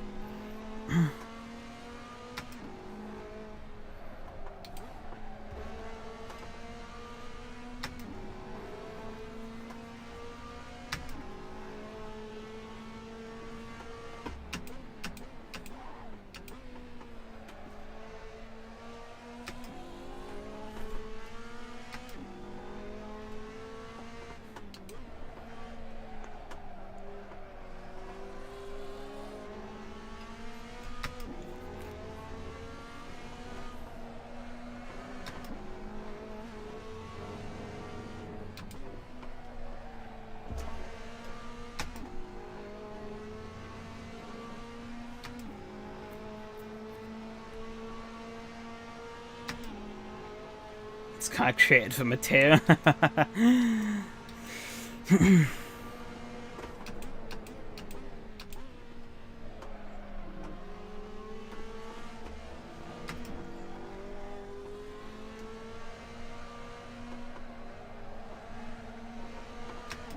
Oh, that's a lot of understeer.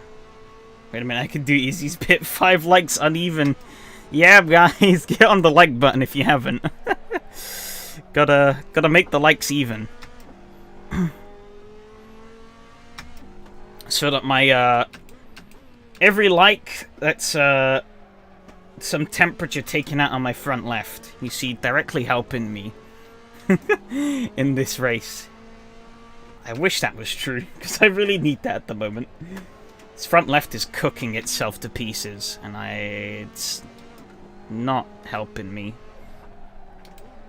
in the slightest, because that happens.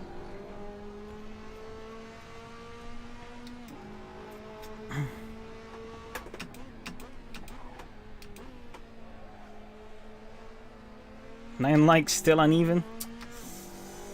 Damn.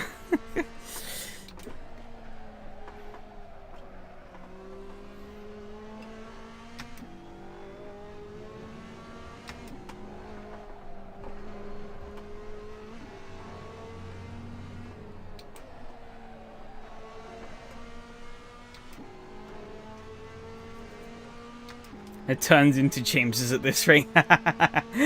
You're implying it already wasn't? Damn, both of... Oh no, you did a 143.7. Oh, the... Lejubisa? I don't even know how to pronounce that, but they disconnected.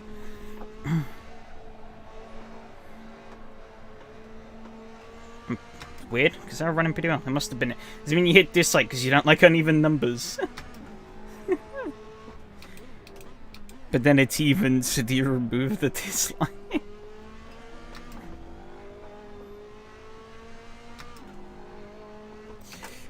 Getting into some real philosophical topics here, aren't we?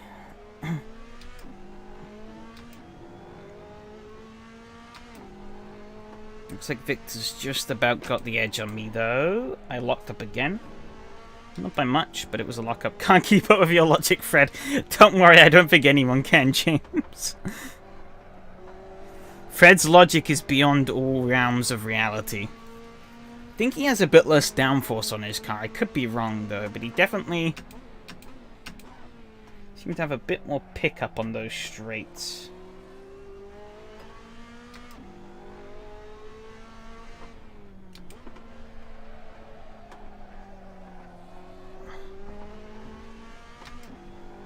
My teachers thought too.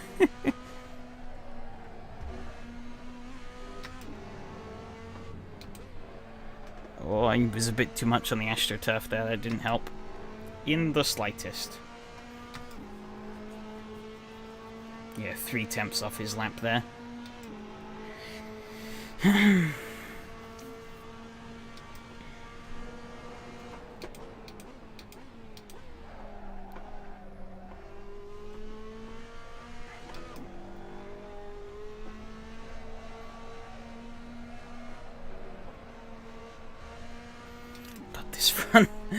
His front left is killing me.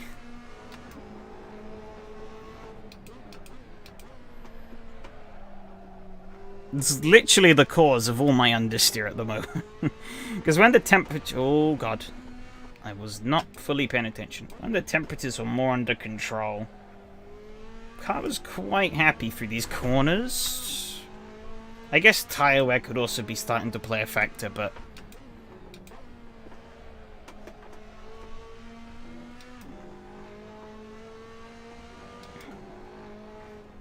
I know, I seem to be suffering with a lot more understeer now. And that tire temp is definitely not helping with the wear on my front left anyways.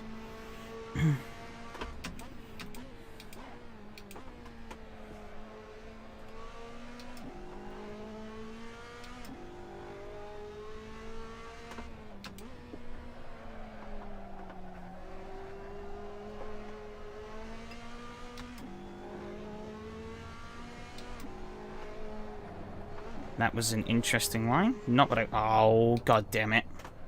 Uh-oh.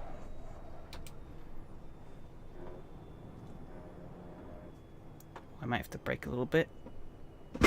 Oh, that was close. Oh no, the fuel light is fine. The penalty light was not, though.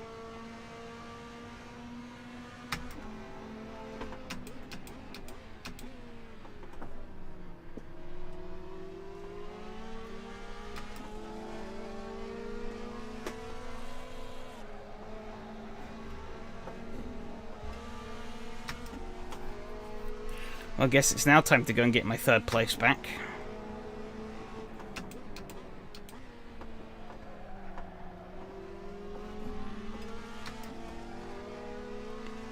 Yeah, we're good on fuel, so... B4 rip, yeah. To right, no DQ, so good. Oh, I don't know what they're doing! I don't really want to make an overtake into it, but I guess I am.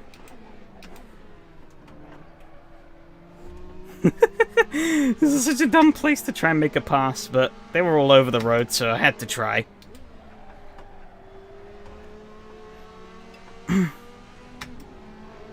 There you go.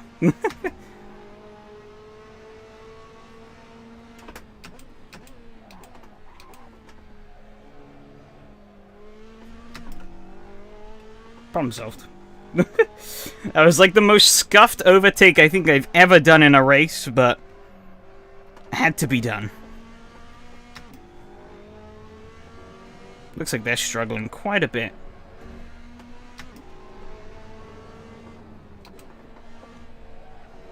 I don't think I should have too much troubles in getting away from them necessarily, albeit they did get a really good run out of that corner compared to me, so...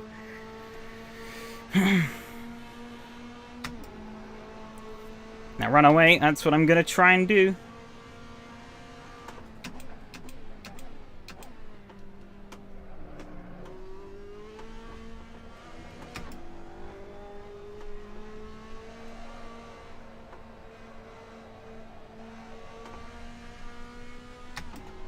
Oh, and they've been washed out massively through that corner. Oh, and I'm gonna lock up big time, but I think so are they.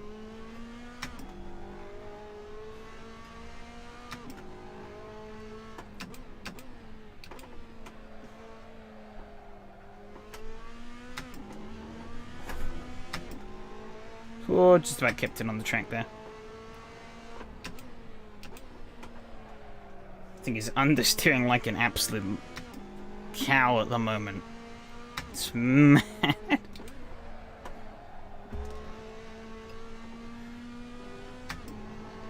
Didn't think I'd have to deal with so much, but it's there.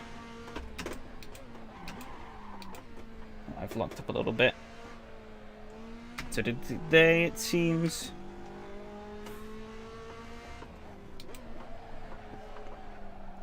I think we're both kind of struggling here at the moment.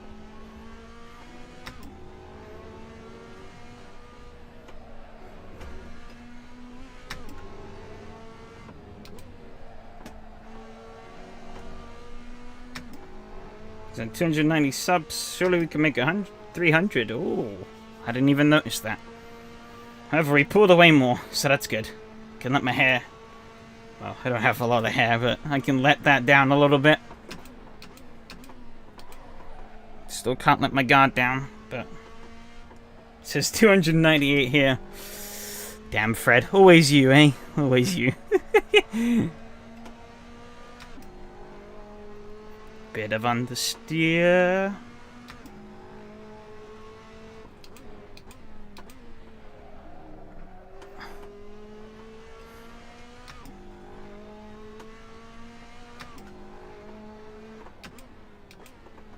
Just gonna play it safe on the brakes. That wasn't ideal. Guess one under stream didn't update. No, I'm not really balding. I've never really had my hair very long. I always keep it quite short.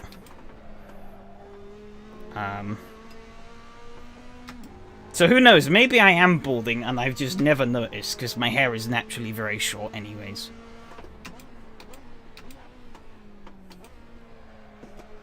I've never tried to do anything fancy with it. I always just keep it short.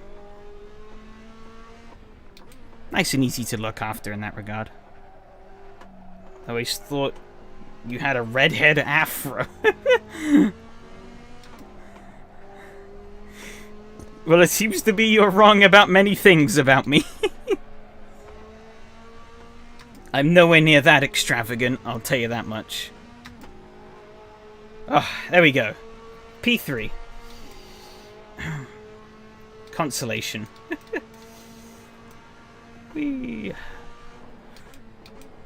Absolutely yeet it across the grass here.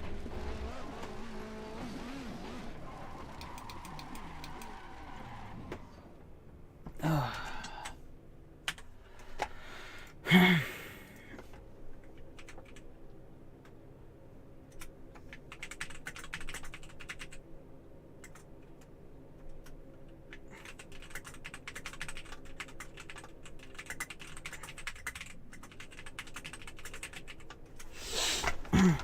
Okay, because I thought you were American first. Thanks, Mihal. Yeah. Make sure I have that saved. Ugh.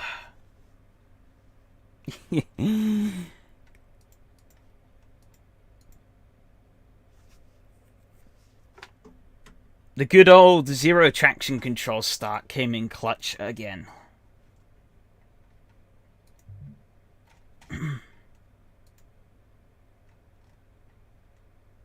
Currently only have 3 people for the Ginetta. I'll make that 4 when I register. When it decides it wants to have me as register. There we go. Oh, try and bring my keyboard in a little bit closer. It's kind of miles away.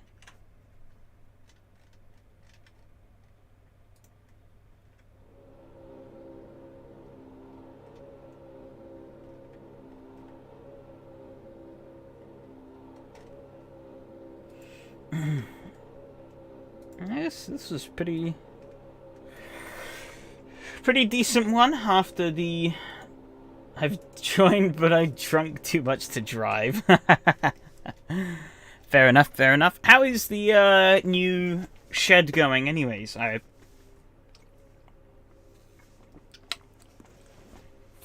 haven't really been able to catch the streams lately. Oh well, much. I've caught little bits here and there, but not really. Oh, did somebody jumpstart? Oh, Martin jumpstarted, I think. That's unlucky. Oh, he jumpstarted. Oh, that's rough. F-Box is mega. Awesome. Awesome. Yeah, can be noisy without disturbing the neighbours. And I bet it's probably quite nice for you to finally be out of that cupboard. But yeah, with no traction control, you really get them. Oh yeah, you could just let the car wheel spin off the start.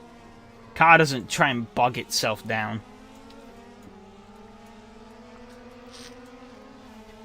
Oh, needed a drink.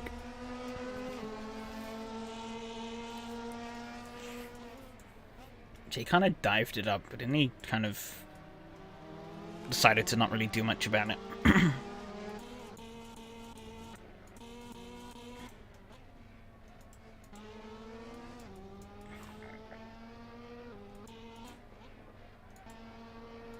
Yeah, just into here, I just braked too late. Whoop! There's a bump as well. I think that's what caught me out. Yeah, you see the car just bumps right before I lock up. It's on that bump. Braking a little too hard, too late on that bump. Yeah, the cover was starting to feel very claustrophobic. Yeah, it always looked quite claustrophobic. Didn't look like it was a great time getting in and out of it, especially. Yeah,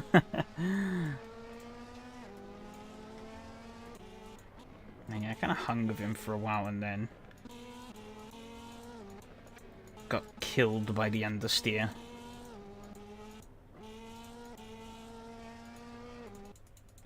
Did I get it? It was on the second last corner, wasn't it? I ran too wide at the moto turn. Yeah. I turned in too early. Went all over the curb and that kind of just knocked me out. Oh, out by a whisker. Like, oh. Nuts. Now James can cultivate massive fear of getting in and out of the rig. Oh, out by a whisker. Got me started this all used to be special. Yeah. Makes sense. How close was I to being DNF'd here? Let's see. Oh. There ain't much in it. There's just about a car's length to the finish line. That's how close I was to being disqualified.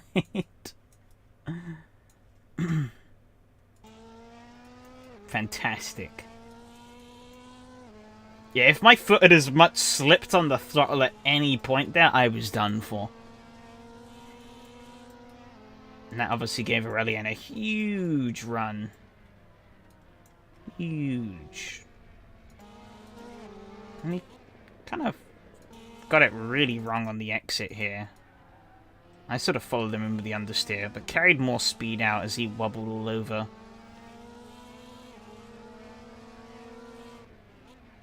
Bit of a brave move into here, I'll be honest, but gave me the space. I gave them the space back. So... yeah, he did. Yeah, he went too deep. Then I really covered off the inside line there, but tried to swing out to give that, and then he covered off the inside here, so he didn't really get anything. And I think that was it, pretty much. Because he kind of fell back, struggled to really keep the car going. Or keep up the same pace. That was a pretty decent battle, though.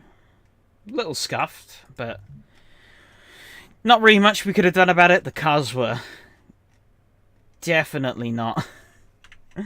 cars were definitely not driving very nice at the end of that one. I was dealing with a lot of understeer. So let's bring up the... voila, the results.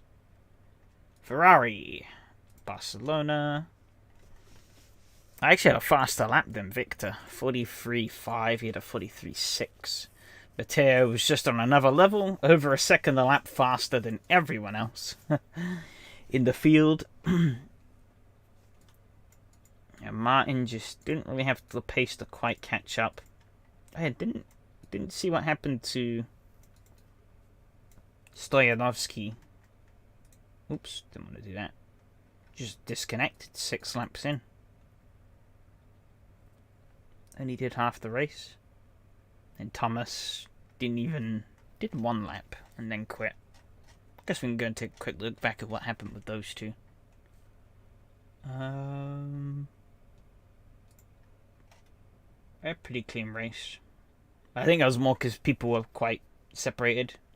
Lap times, currently 3rd overall on the laps, so that's fine.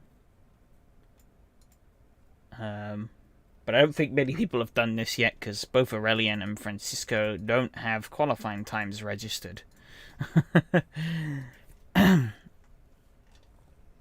the race, I'm second overall on the lap times currently, and Matteo is just on another level.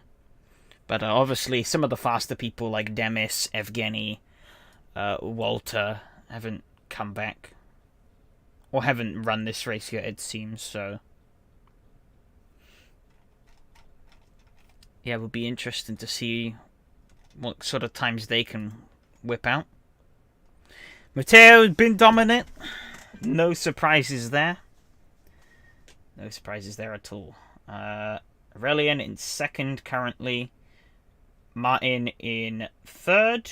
Myself in fourth. That's likely going to drop though, because Demis is going to go up. Alex is going to go up. Evgeny's going to go up. Alexei will probably go up ahead of me as well. 300 subs. Oh, nice. Cheers, guys. It's pretty cool. Matteo needs a competitor. He does. Demis. Demis is there with 3 wins in 6 races.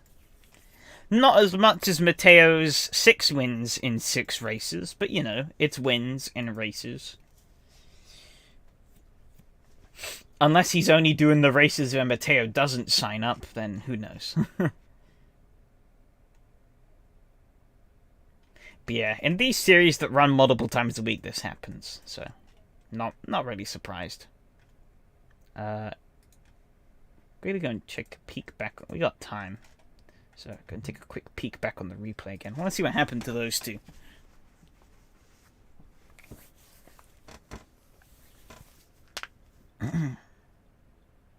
Especially the Stoyachovsky, or whatever his name was. Because he was running really well. I was worried he was going to pass me for a while, and then he just didn't. Never got... Well, yeah, then he vanished before he got close. I'm into this fella. Let's see...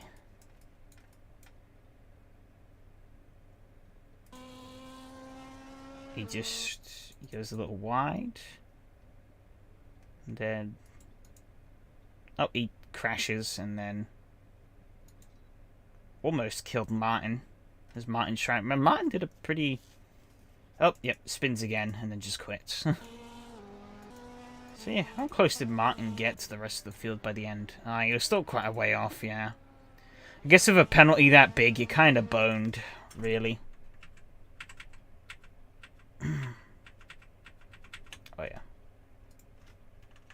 Go back to about the halfway point. Yeah, here he is. What happened? Where did they leave? Guessing they probably stacked it somewhere. Oh, no. They ran out of fuel?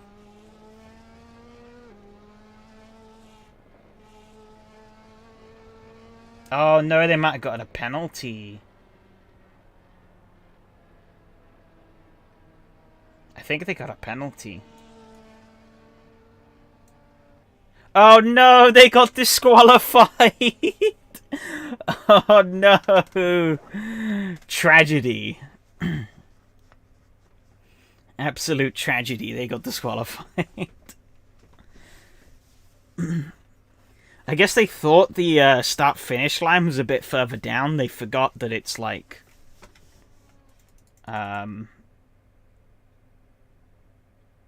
Yeah, basically. Yeah, I probably thought it was down there, and, oof. Into the pits. That's unfortunate. But, it is what it is. Oh, oh. God, my mouse is so awful. I need to replace this. At some point. See, you have returned, Evgeny.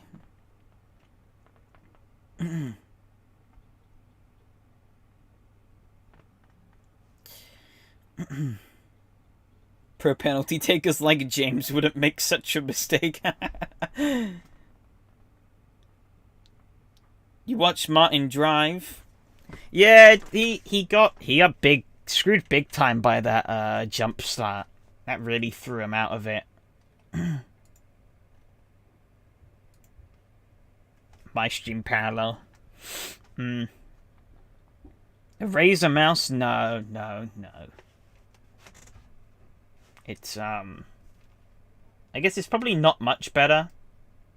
It's an Alienware mouse I've had for like 6-7 years now, so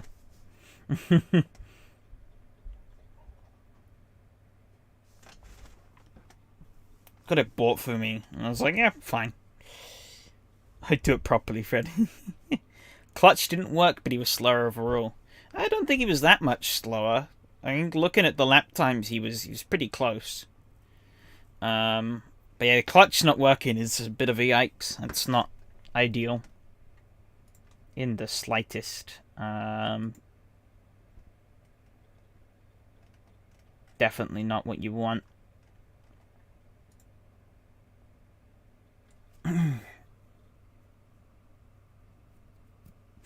Yeah. Not that much different. I mean, it's done me good. It's just that it's a bit old and worn.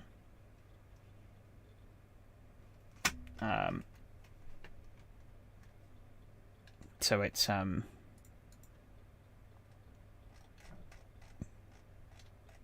yeah, it sometimes, like when I try and do like a drag click, where I click and hold, it sometimes disengages the mouse halfway through.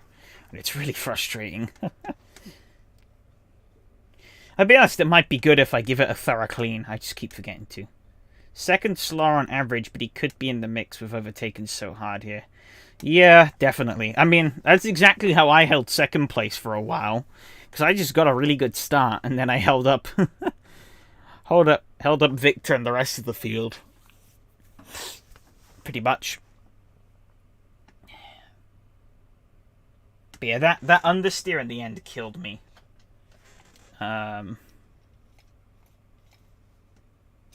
Killing mouse balls, those were the days. Oh yeah, the good old trackball mouse. God.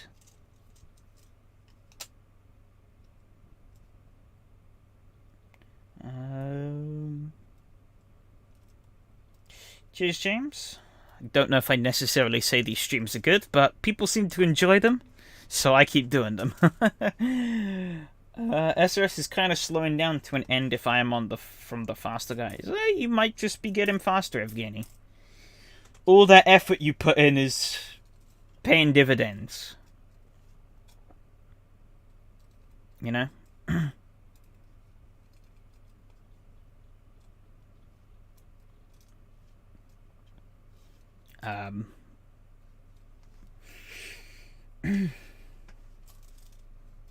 Hope it's okay that I didn't join today. Wasn't sure about it, so I just ended up working on my track.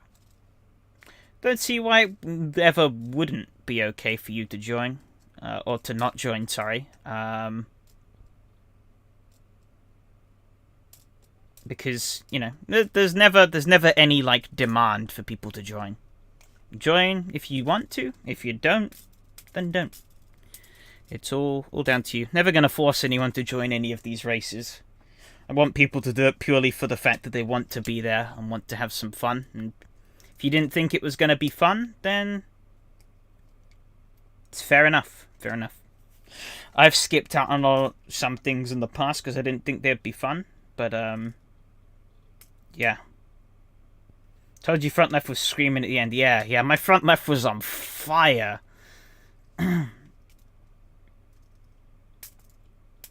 On fire. There's some twisted logic. What do you mean? Of course he'll finish more ahead if the fields are smaller. But he was talking about speed, specifically, not about field sizes. He was saying that the average pace is dropping because he's one of the faster guys. It doesn't really have anything to do with smaller fields because, you know, you can have full four full splits. But if they're full of like newbies to AC, it's gonna be like a lamb to the slaughter. If someone like Matteo or Evgeny or the likes gets into the server with them, you know. So it is what it is. I don't think pace really, or like, yeah, I don't know. If you've been really quick, so I don't see any reason why that wouldn't be the case. And I mean, you put a lot of effort in, so it's good to see it paying off. Hey Gear, how's it going? Your races are more adequate, but still, it's, yeah, definitely. Oh, we just got enough for a race. Squeaked in. We got 5 at the 11th hour.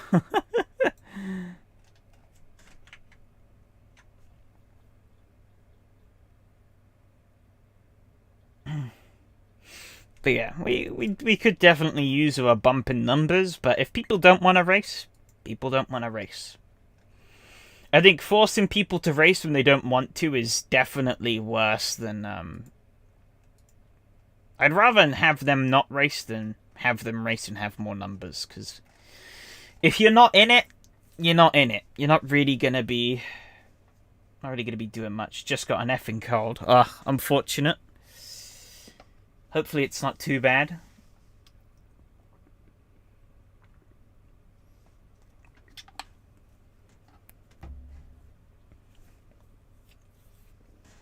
But,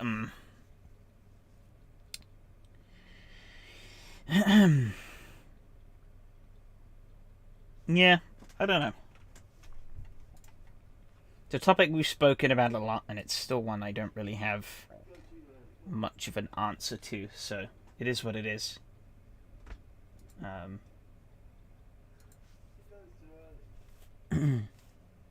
not Rona. Yeah, at least it's not the big bad Rona. That's all. It's all good.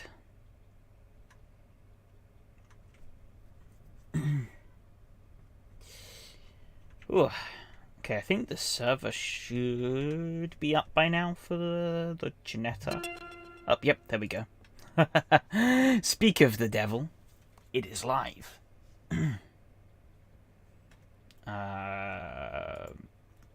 Calabogie. No clue where I'm gonna land in this race. It could be quite boring. Could be quite interesting. Could be somewhere in between. I really don't know. Definitely not one of my favourite tracks. So... yeah. Do I have a track that's closer to this? I've kind of just used my Kimura setup for every track that hasn't quite fit in. Barbagello would be closer. But Barbagello was at the start of the championship, if I remember correctly. Which means my setup was likely rubbish. Clicking through all the tracks now just to see what I have. I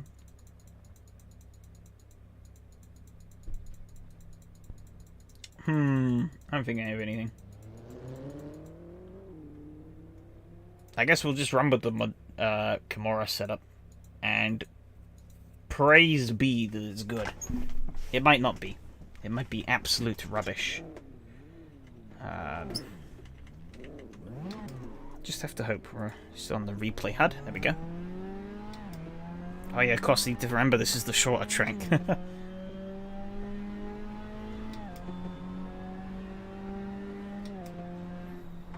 Oh, the G&T car. I think I'm missing some context here. Oh. I forget how weird this thing is. It feels so different to everything else I've driven these past few days. Okay. Who said gin and tonic?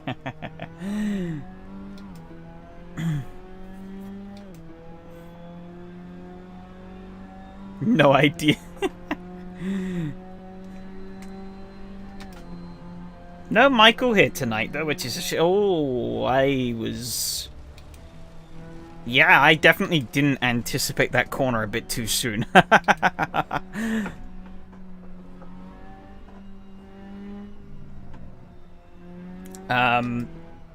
yeah, shame no Michael tonight. He's absent. We've been having some pretty fun battles these past few races. Well, he killed himself at the Nürburgring, so we didn't quite have a battle there, but Donington was great fun. It's a shame he's not here tonight. You're spying on me lately, damn. Alright, how's the new Need for Speed? Well, I was talking about it earlier. I guess you weren't here. I've been quite enjoying it. It's a little cringe at moments, but it's quite a fun arcade racer, for what it's worth. I've put quite a fair bit of time into both the single player and the online, and it's been fun.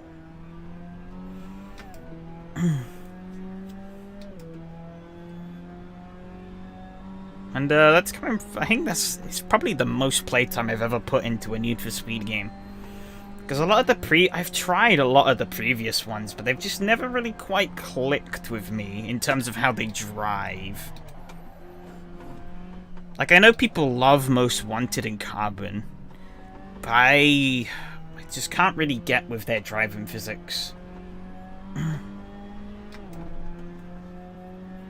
Maybe I just need to go back and play them again, because it has been a long time. And I've learned a lot about driving virtual cars speedily. That would definitely help me out. Was NFS 2 Most Wanted? No. Need for Speed 2 was just Need for Speed 2. Need for Speed 3 was Hot Pursuit. What would a 4 been? I guess 4 is technically Underground? I don't know. No, it would have been like High Stakes or Porsche Unleashed. One of those two. And then I think it would have been Underground. I don't know, it's weird. You know, I'm going to try the Donington setup. This one does not seem to be cutting it as much. Remember Donington was more slippery. So we're going to try that. See how it goes. Need for Speed Underground. I played that back in the day. I actually don't think I've played Underground. But I have played...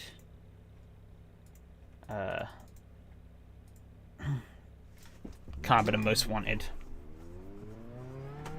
Music made like half the fun. Alright, let's see how this goes. Should be a bit more rotatey. I also have a weird habit of collecting really cursed ports of Need for Speed games. Completely unintentionally. Because I have, what do you call it? I have the DS port of Need for Speed Pro Street. I remember playing that as a kid.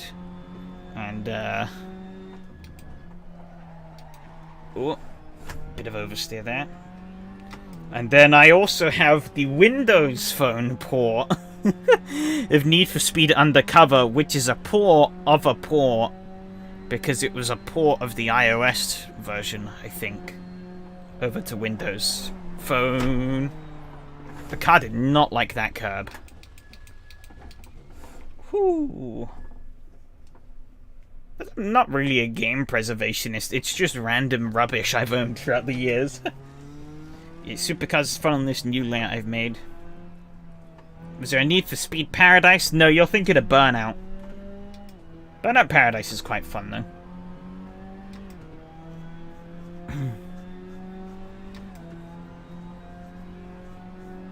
It's quite different to the other Burnout games, but it's fun in its own right.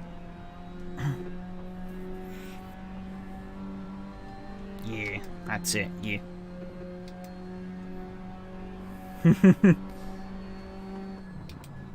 So by V8 Supercars, you mean the V8 Corsa ones?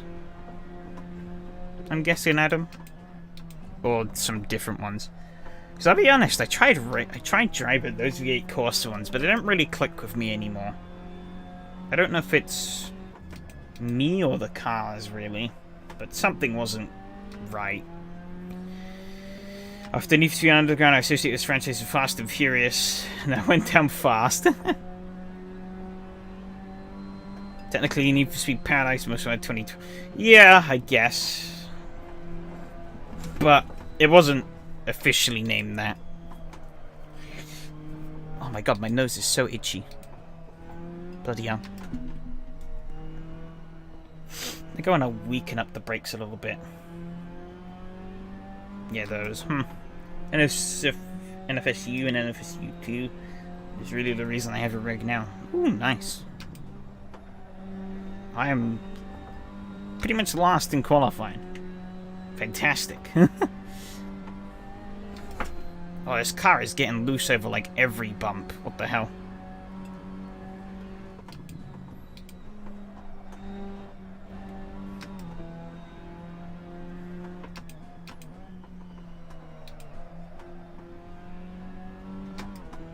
Got a Momo because of them. NFS2 of McLaren F1 was peak NFS. There's one thing I kind of found funny about the new one, actually. Is that, like, the whole premise of the game is based around you winning back your car that you got stolen from you at the beginning. But whatever car that is Oh, I cut my lap. God damn it. Yeah, whatever car that is depends on, like, a car that you choose in the prologue. And for me, I picked the Lamborghini Countach. Because that seemed like the most logical one. Because it was the most expensive out of the three. So it's like, even if it's a rubbish car, which it was. Yeah, as much as I liked the Countach, the one they gave me was terrible. Yeah, but it just kind of felt off. Because by the end of the game, I had a McLaren F1. Racing for this really horribly modified Countach. And it was like, yeah, this seems very logical. Yeah, the Countach does look really good. But they put some like really goofy body kit on it in the new Need for Speed that kind of ruins it.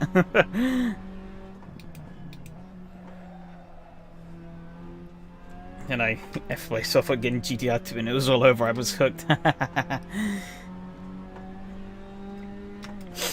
Yeah, I sort of grew up with more Gran Turismo and Toka. I've done it again! What am I doing? I didn't really actually play Need for Speed much as a kid. Got it more... Played them more when I was getting a bit older, like my teenage years and stuff.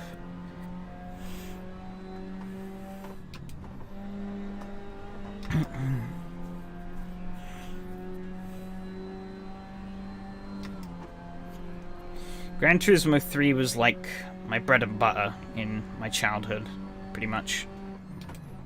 That and Toka Race Driver 3.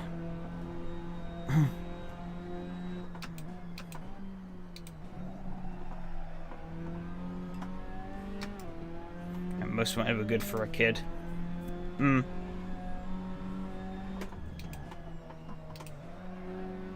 GT4 on my PS2 Slim, got so many hours in that game. But I actually never played Gran Turismo 4. But I'll be honest, I also don't have any interest in playing Gran Turismo 4. It's the main reason why I never really touched it.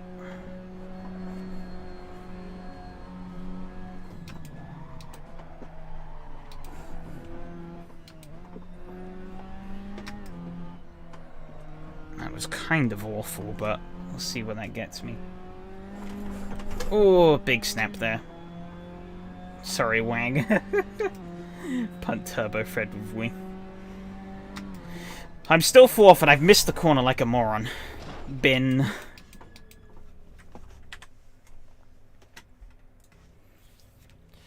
Yeah, no Gran Turismo is kind of surprising. But I guess if he grew up on like PC gaming, then it makes sense. I'm not sure on this setup. Let's try... Is it not landing on? That wasn't. Nuts. What track was it? Kimura. Kimura. Yes, load. Calabogie. Save. And then I kind of want to...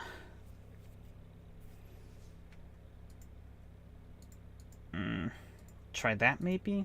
I don't know. I definitely want to turn that down.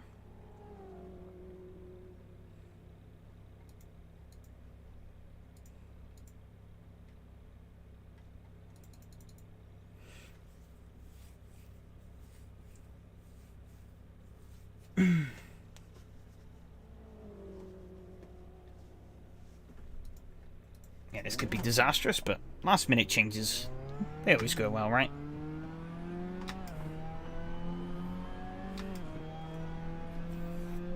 Also haven't tried emulation. At least one GT game would be good. They're good fun. Give her a PS2 Slim and a copy of GT4 again. Fair enough.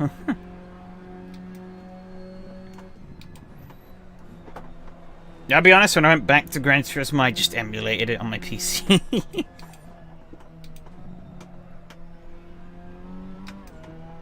I could go and buy a PS2 again and buy another copy of the game, but, like, I really wouldn't get any much use out of it. It would just kind of sit around for most of the time, so I was like, eh.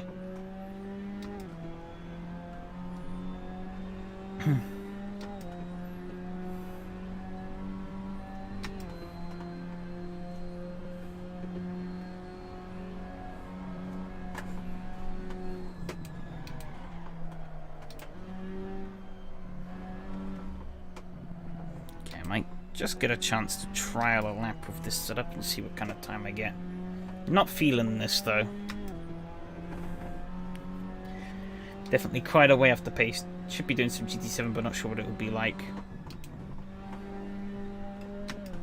I don't know if I really needed to brake for that corner.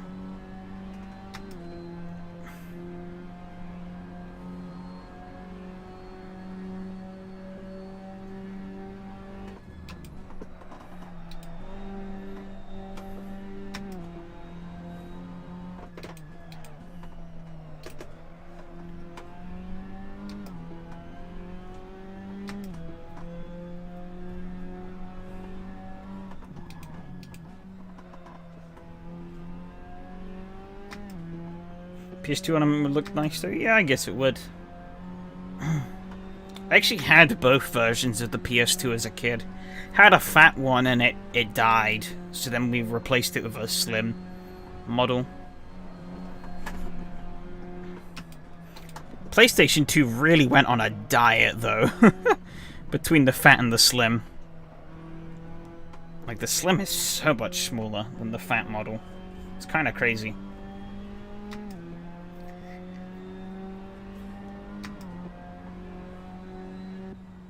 It was a faster lap, but still rubbish. Oh well, can't do anything about it.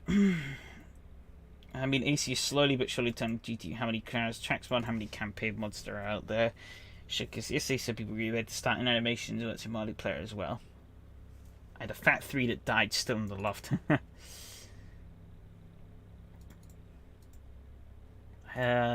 were the lap times we were doing? Yeah, I think... do 20 litres. That's way more than enough. Well, I guess I am lining up dead last on this grid. Since like Aurelian didn't show, but they're on the list, so I guess this counts as a race. And I'm probably just going to be field filling. Yeah, PSC Slim is... yeah. It's quite big still. I was quite a late adopter of the PS3 though, so I only ever had a slim PS3. Never owned the fat one. Just for the luck, I'm definitely going to need it. I didn't think he'd started at all then, so I kind of... oh, he's going very slow. That kind of threw me off. I don't know why the car suddenly lost itself so aggressively, but... hey-ho. Did. Martin's leapfrogged up to second and is hunting down Mateus. Oh my god, she's still sort of struggling. He braked quite Like, for that, luckily there was a car whip there. Otherwise I would have crashed straight into him.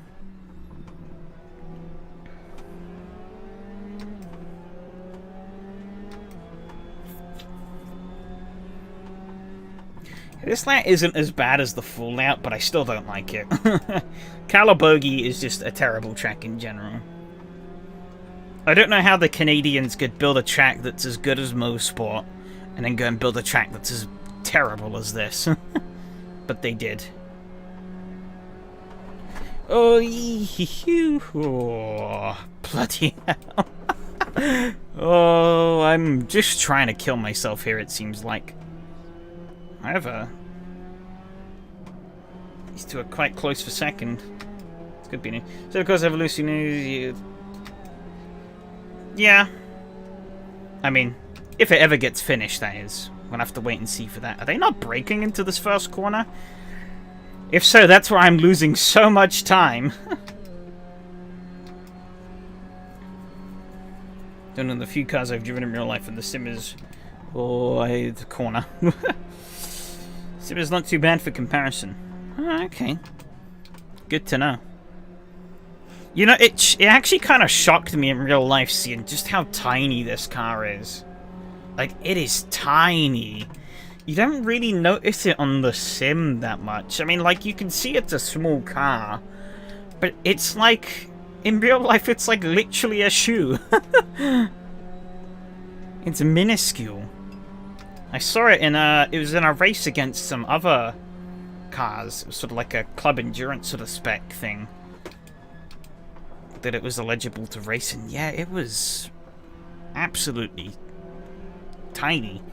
It was oversized by like everything on the grid, pretty much.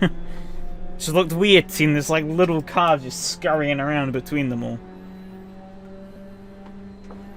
Oh yeah, you really don't have to brake for this first corner. Well, that would explain when my lap time's going in the bin.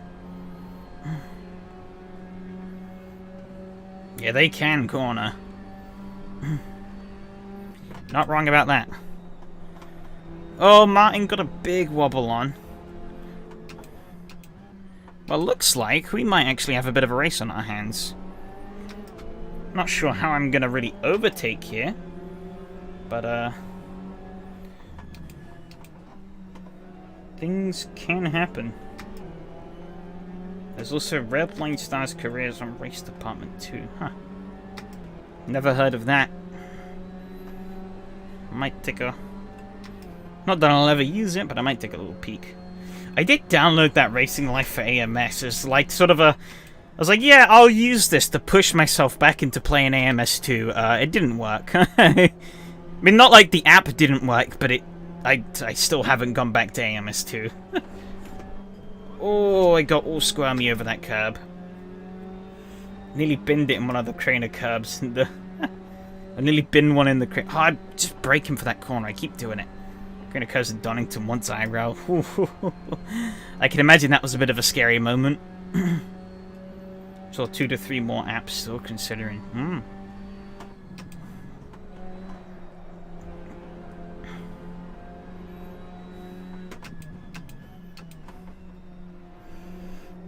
And I think the issue I saw with some of these AC ones, though, is that they require you to download a buttload of mods. And I don't know, I feel like it just makes getting into it a bit more complicated.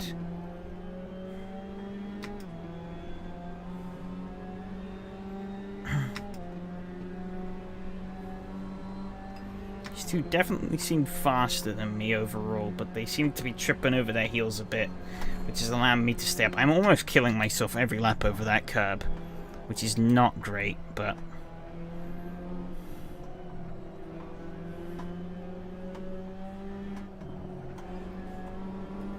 Had a little too much speed on the entry there. However, Domagoj was doing something. My brain keeps telling me to brake into turn 1. I need to not do that. I could have had a much bigger run on him coming up here. Oh, he's rubber banded a bit, which I don't like.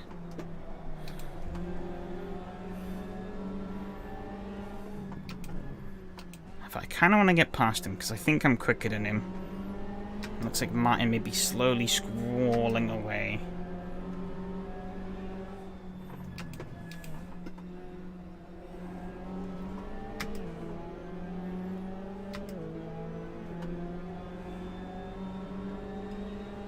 Just make, I mean, you can do that in base AC too.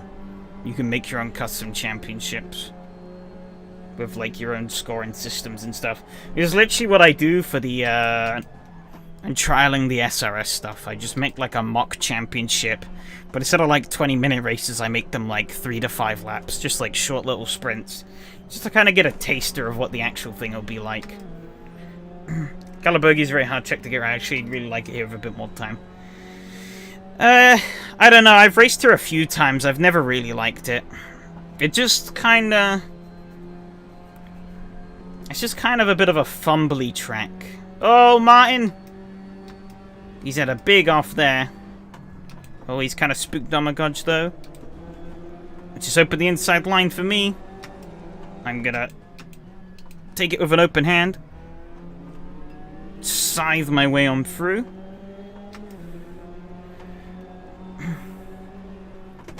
Ooh, Martin kind of surprised me there under braking.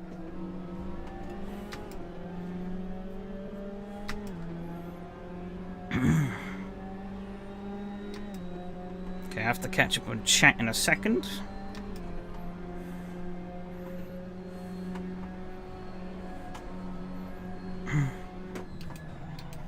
Oh, I locked up there. I think that's the first time I've done this in the Ginetta. I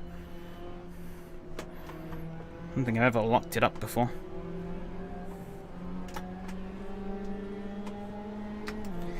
Yeah, but the CEO version is separate and you have more control over it. I mean, doesn't mean it's not possible in base AC. Oh my god, I have a run. Can I mount Martin over the crest? I can, but he's not really going to give me much space. Holy cow. That could have so easily have been death for the both of us, but it somehow worked out. He's going to let me through. And the breaker diagonal to get into the apex. I landed in the drift bus. That might help me.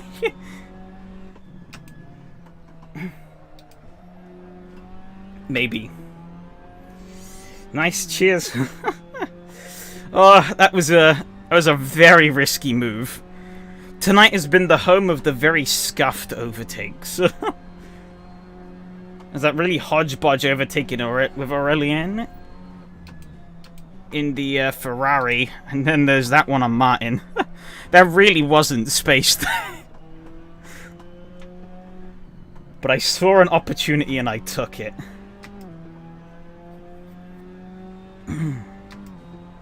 Yeah, wow, learning that I can just flat out turn 1 is like completely flip this track on its head for me.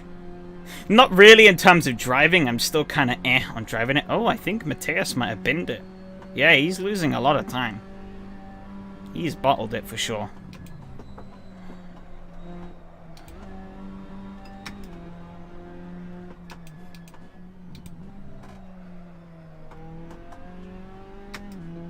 Yep, he's definitely bottled it. He's right there. Did so as possible. I said it's more refined. Yeah.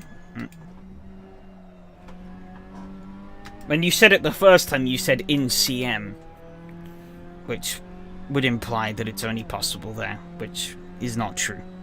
And also, I would hope that a modded version of something is more refined than its stock, because, you know, it's kind of the whole point of modding. If it wasn't, I would be a bit pointless. I'm getting very risky with my lines there. When you get into that middle section, joined up, it's really rewarding. Yeah. I don't like that last section, though. That's my big gripe. Not really a big fan of that.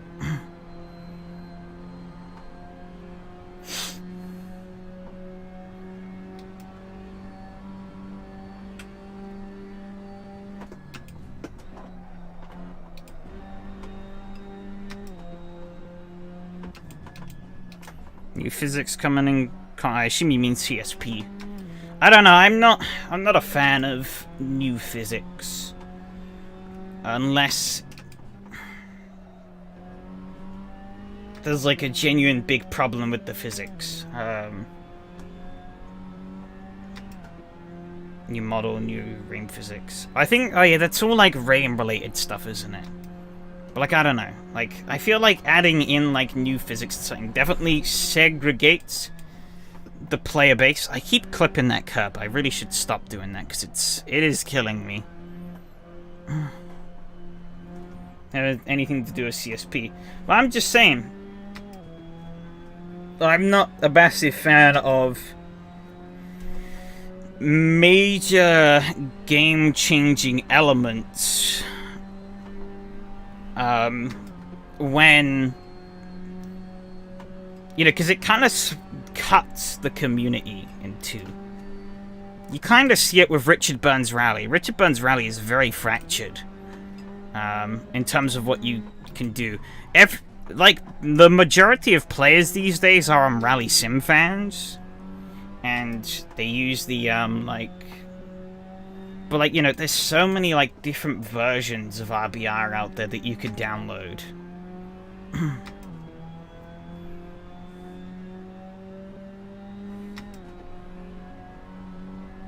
Would you rather see AC stay in the dust and never progress? I don't. Then AC would just be like every other sim. A never-ending beta. And you know. It's nice to have things that are complete and stay constant, you know? AC, Kunos is finished with AC. They've stopped developing it. They don't really care about it anymore. Obviously, the community still does, to a big extent. But, you know, that's perfectly fine. But, you know, you don't need to rock the boat to keep an active community. And if anything, rocking the boat can sometimes, as I said, split the community more.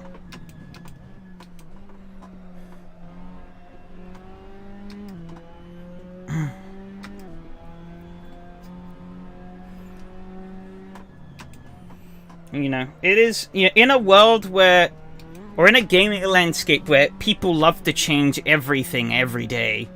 You know, like, developers are constantly changing games, you know, especially with, like, live service models and stuff. You know, it's nice to have something that is just static. It's a familiar thing that you can just hop into, know it's going to give you the same rewarding experience every time, and have it be that. You know?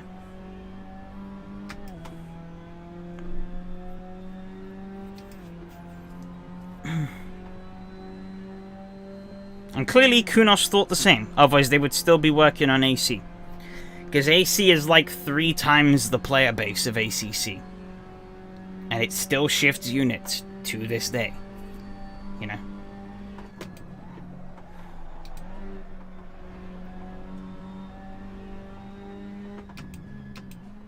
In that case, I'd never be able to build my first track for it.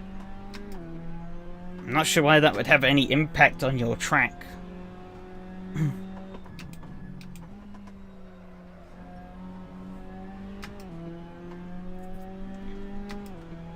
AC is an interesting point, not sure where it's in. Yeah, exactly.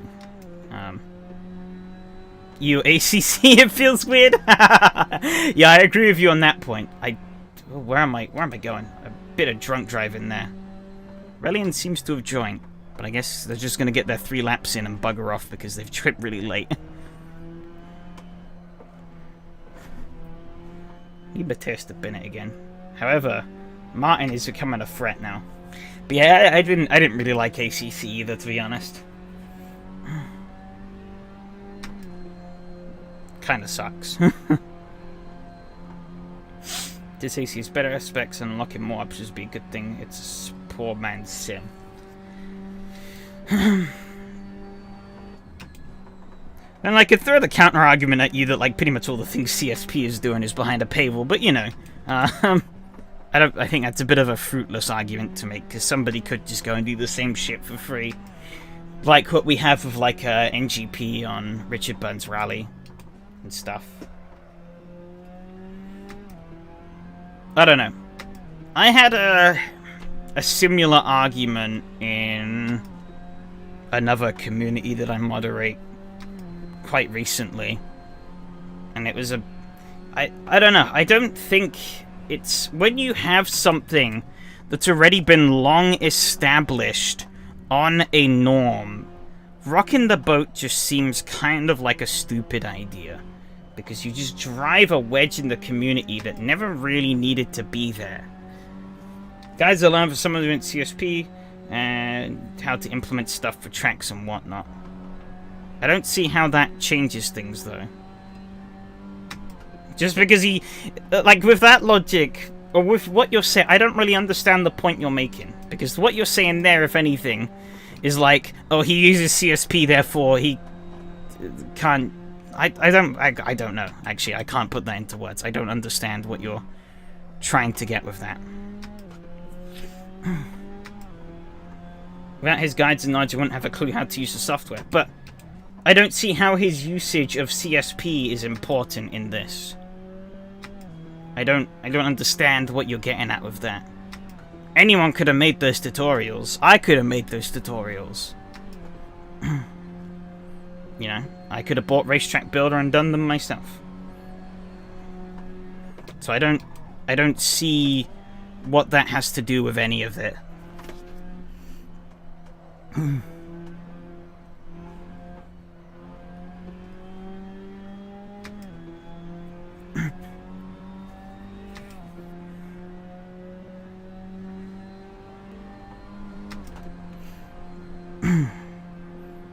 You'd have no clue how to do those tutorials.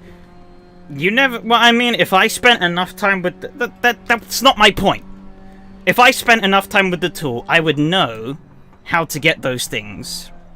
My point was more that anyone could make that tutorial as long as they have the knowledge on Racetrack Builder, you know? They don't need CSP to have that knowledge. Because you can make tracks with Racetrack Builder that work in normal AC. And they are fully fine. You know, so I don't understand what you're getting at. Just because this one guy uses CSP and makes tutorials, it doesn't mean that,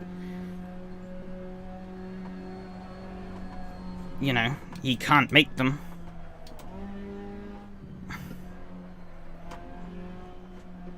You know, you've been able to make a feature-complete track in AC for years without CSP.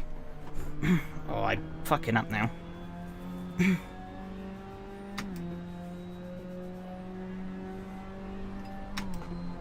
My point is more that when you've established a big following and a big community around a solid foundation, going and rocking that foundation's core massively really just fragments the play. Oh no! Martin's binned it! No! He was on such a roll there, and he just... One snap and he was gone. He made a 3-tier series, 1 basics, 2 advanced, 3 CSP stuff. Well, yeah, you just cut out the final part and... You know, with, like, that final part is not crucial. It's just an extra bonus. Like the cherry on top of a cake, you could say, you know? You want to use those tools, you can use those tools to enhance your track and add a little extra spice to it. But you don't need any of that stuff to make the track.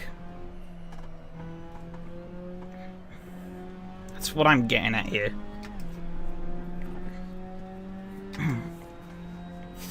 So it does seem like a bit of a fruitless argument, really, to make. Oh, he's dropped even behind Domagoj now. That's pretty crushing. He could have had a chance to have attacked me on this final lap, but... blew it.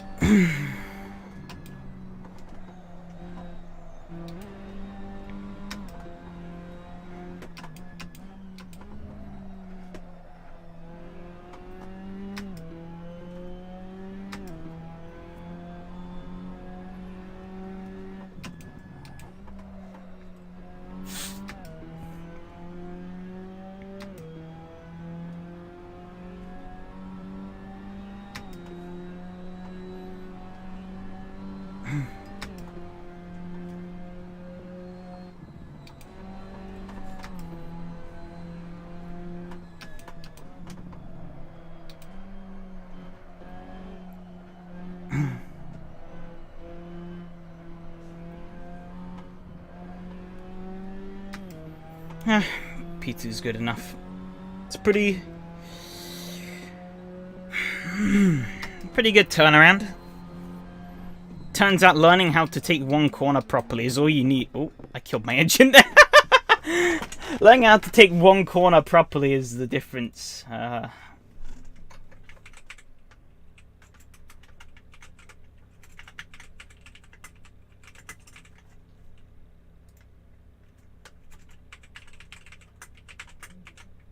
I've one left. Okay.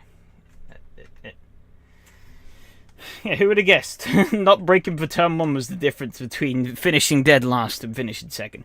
Not necessarily. For example, you could use grass effects for good-looking grass, or use the ugly grass rules that might break your track if you placed on too much of it. Yes, but you don't need grass to make a complete track, technically. You know? You don't need, like, the little grass thingies. And also, have you ever heard of even with CSP, there are still limitations in place, you know? Everything has its limitations. And that's part of the challenges of modding. You always have to work around those limitations.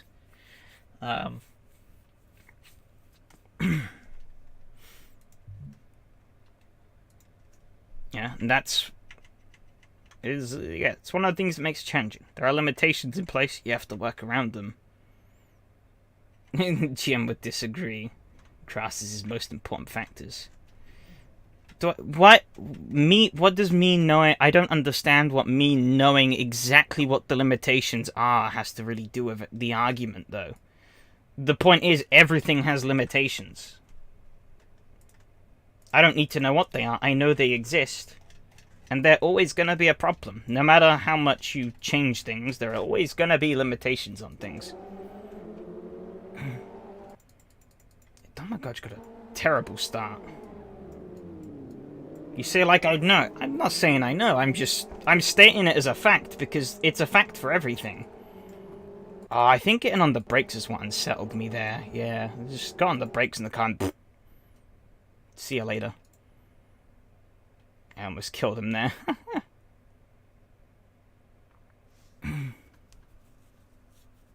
Almost died there. Again, yeah, I don't know what I was thinking breaking through turn 1. This car has a lot of grip. I should have just kind of accepted it. But I kind of was under the illusion that turn 1 was tighter than it actually was. And as soon as I, learnt to not do that, I immediately got on the pace.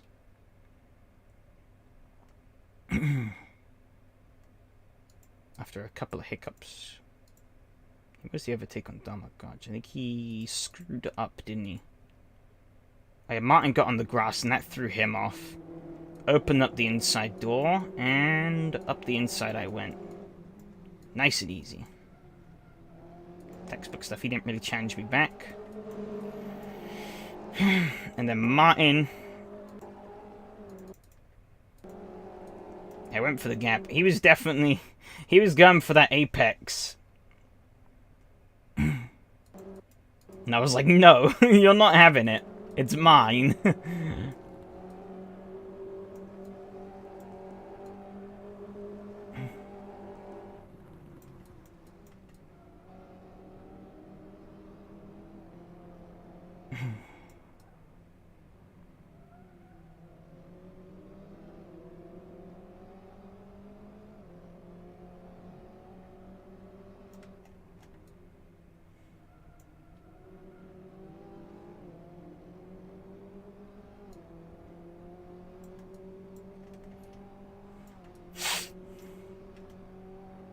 That was pretty much it. I kind of flustered a little bit. And then lost time. Good braking patterns. I don't think they were very good, probably. I don't know. I'm just hitting the brake pedal.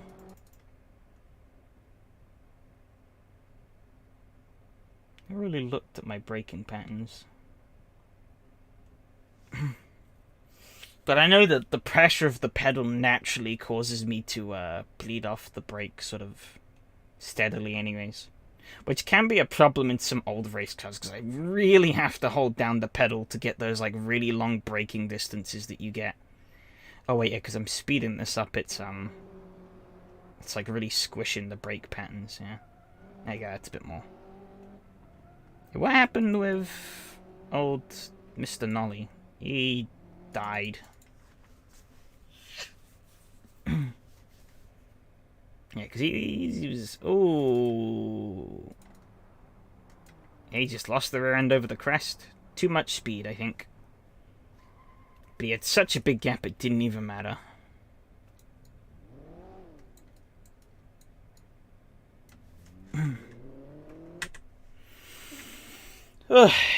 That's that. Let's take a look at the results. Shall we? Then I think that'll be me finished for the night. Okay,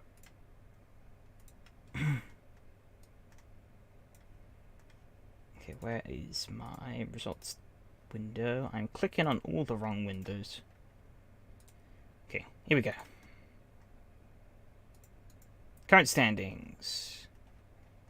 On the GD5 Challenge races, Calabogie. Yeah, Martin broke into those 111s. And then, yeah, me with a 112.0 just didn't quite break into those. Aurelian did 4 laps here. Did the laps to get the points and then just left. So he joined in like the middle of the race.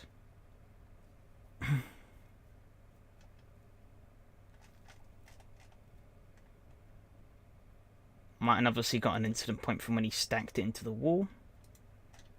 Fastest laps, Mateus, Jose, Domagoj, Martin. Surprised my lap is there given how bad it was. Breaking into the first corner. Yeah, see, a massive improvement. 1.3 seconds I clawed back in the race.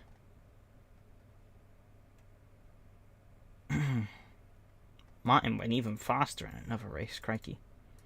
Mateus just on another level. Man is ridiculous. Absolutely ridiculous.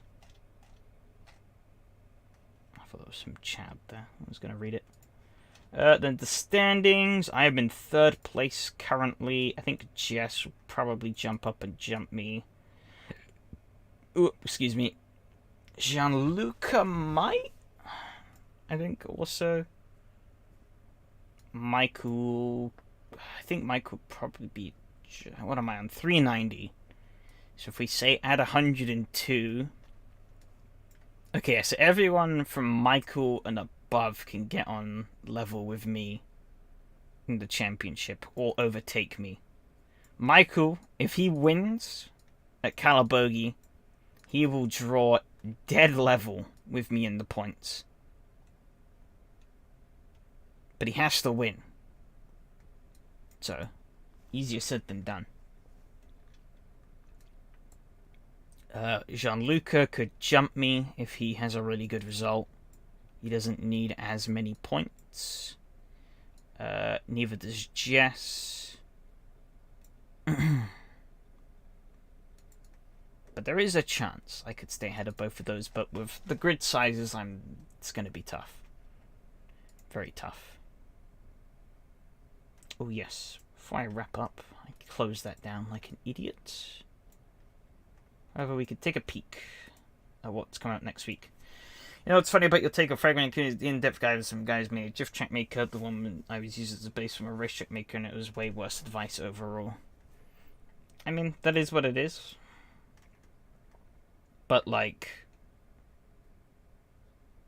you know, that's not. I mean, like, you use the same logic to do, regardless of what community you're from, to do those things in Racetrack Builder. So that makes sense, you know? Oh, that's the wrong window. There we go. Oh, I don't want to at Martin either. Whoops. You know? So I don't... these stupid ads out of here. Okay. So next week, what do we have? We're starting off with Donnie at High Plains. That's gonna be fucking difficult. I'll be honest, I'm not a fan of this car.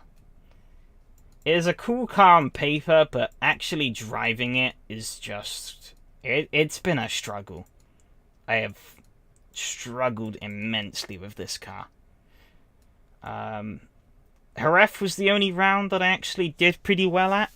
I had potential at Laguna Seca, but the car has just complete sponge brakes. So I died a couple of times into the corkscrew.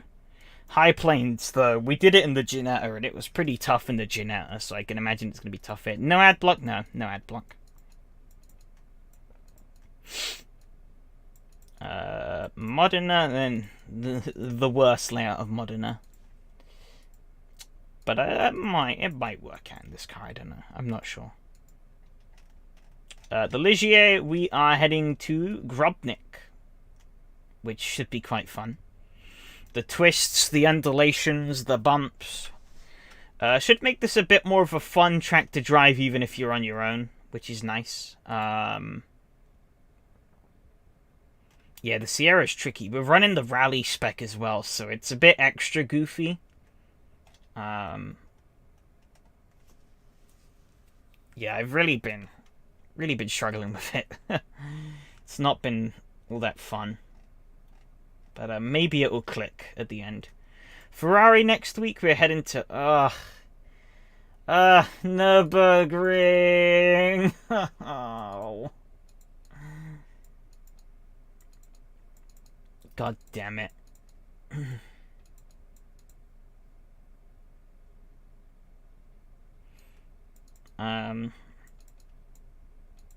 Oh well. It is what it is. We'll do Nürburgring. And then the Ginettas. Ooh, that's gonna be juicy. Watkins Glen Short in these little cars. I think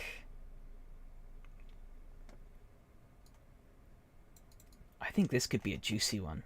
It's gonna be very juicy. GT, they're not... I mean, if anything, I would rather it was the whole thing. The GT track is like... I don't know, it's just like the most dull thing ever made. But yeah, Watkins Glen Short in the Ginetta is going to be cracking fun. Yes, thanks for the... I'm guessing that's a welcome to the Nürburgring in German. I don't know any German, so... But judging from the words, I'm guessing it's... saying, hello gents, welcome to the Nürburgring, or something along those lines. Hey, incident average continues to go down. That's nice. Google Translate. It's 2023, come on. You're not wrong, you're not wrong. You're not wrong. Alright, I'll say, hey Buggy, how's it going? You've joined, like, right at the end. We've finished up all the racing for tonight. And, yeah, I was just reviewing what we're gonna have next week.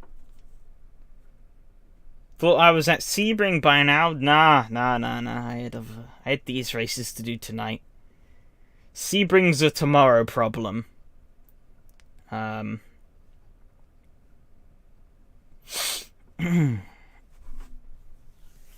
I have not turned a wheel at Sebring. Not turned a wheel. So, I have no clue what it's like. I have no clue how the cars are going to behave. But I think it should be quite fun. It's Sebring, it's GTEs. Problem, that is the right word for that.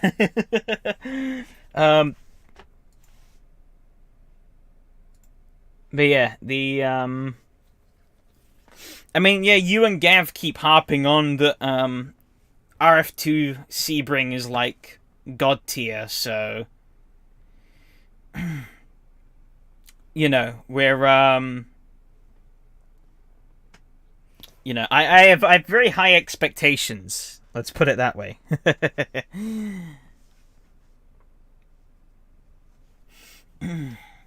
Bumpy is a good word for that. Yeah, Sebring and GTEs. That sounds like a fun combo. That was actually gonna be my first ever like true endurance race. Me and a friend were gonna do it in iRacing, but we both did some really awful maths. This was like back in like 2018. No, it would have been 2019. So this was like before I stopped playing iRacing. Yeah, we were gonna do the Sebring 12 hours, and for a really horrendous bit of maths, we actually miscalculated how much we would need to grind to get into the race, so we actually missed it. I feel I'm not going to stream Sebring. You got mad at me. Well, it wasn't. I mean, it wasn't necessarily about CSP. It's just more of something that kind of bugs me in communities in general. I know, I guess maybe in some regards I have a rather draconian view on some things in terms of communities and stuff, but I don't know, I think sometimes when the core component doesn't change, I think sometimes it's for the better. The only time when you should really make, in my eyes, should make radical changes to the core component is when, or within a community, is when the core component is effectively dead. Because, like, I mean, if you look at, like, Richard Burns' Rally, it was extremely niche until everyone started picking up on Rally Sim fans. Because Rally Sim fans just streamlined everything and made it so much easier to, like, get RBR set up and running with a healthy amount of content, and also connected it up with the whole community system. And so, you know, instead of RBR being some disjointed mess, it kind of brought it together. If AC could go endurance, to me, that would be a bit of a game changer. Normal driver swap. I don't think that's possible, though. It's...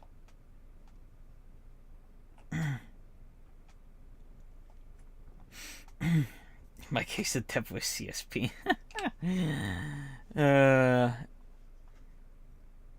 I don't know. I don't have anything like massively against CSP as per se as its like existence, but I don't know. I feel like I'm kind of tired of. Yeah, I guess it's kind of the way. If like I don't know. I've seen like people talk in the past as if like AC is literally unplayable without custom shaders patch, and it's like it's just simply not true. You know? I don't know. I think my brain has just been fried from the amount of really stupid Assetto Corsa takes I've seen on the internet. Because I have seen some real doozies of what people's opinions are in AC. And some are just... Driver swap is possible. Heard people talk about an app that is in development. But... you would have to do... In order to make it work properly, you have to do custom tracking. Because the way AC tracks things, it just wouldn't work. I've seen people try and do, like, driver swap, quote-unquote driver swap races before. And it was pretty funny, because it was just, like, so hard to follow, because it was just a weird mess. So you would have to come up with an alternate way of tracking the, like, positions and stuff in AC, so... If it is possible, it's going to be a massive load of work, I think.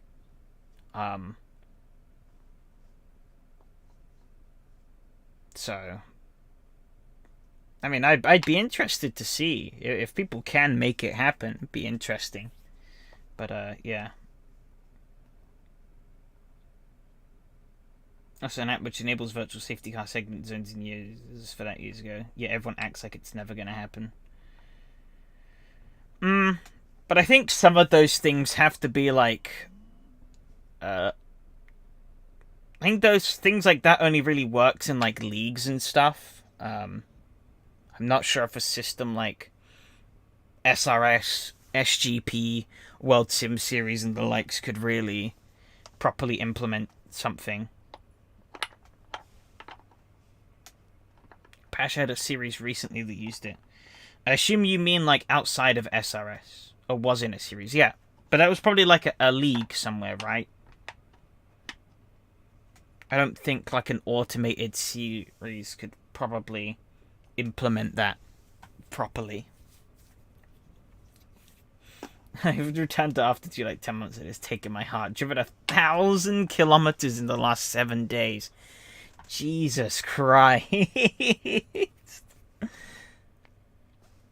Unhinged. Boggy is a madman. Confirmed. Holy cow.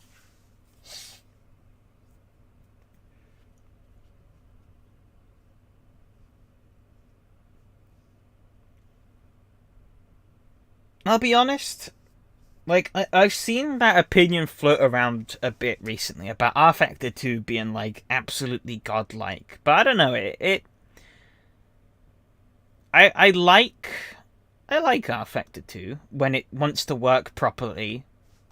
When it doesn't, I shout it and get annoyed at it. But, like, you know, when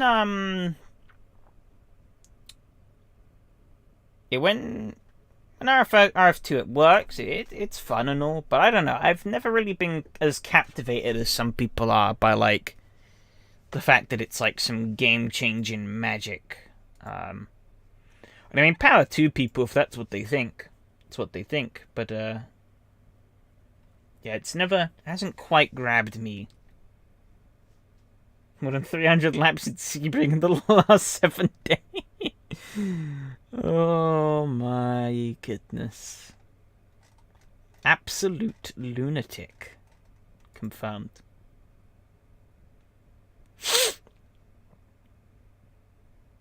Okay. I see what you've sent. I'll take a look at that once I finish the stream.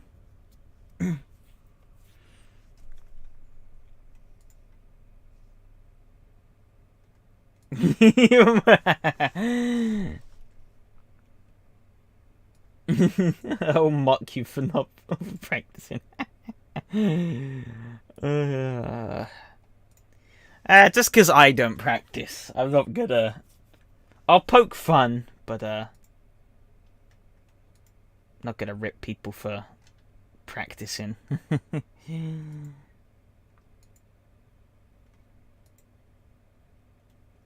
I have no teeth.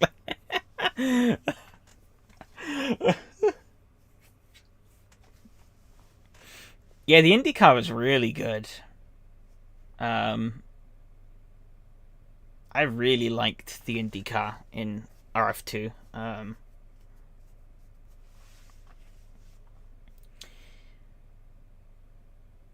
I think out of the, like, more proper renditions of it, well, I think yeah, the RF2 rendition of the IndyCar is definitely the most complete version of an IndyCar. That I think delivers the closest experience to at least what I would expect from an IndyCar. Of course, I've never driven one, but from kind of what I would gather an IndyCar would be like, I think that's the one that tickles the nerve the closest. RF2 doesn't work as well for me in AC and offers less. I can use my gamepad as drone cam AC. RF2 doesn't even work properly in replays. Yeah, I have to... While I don't do all the fancy schmancy drone cam stuff like you do, yeah, no. RF2, it's... Like, this new UI RF2 has is supposedly better, but, like, I don't know, I really don't like it. It's still, like, RF2's UI still feels like an absolute nightmare to navigate, and doing anything outside of driving a car makes me shudder.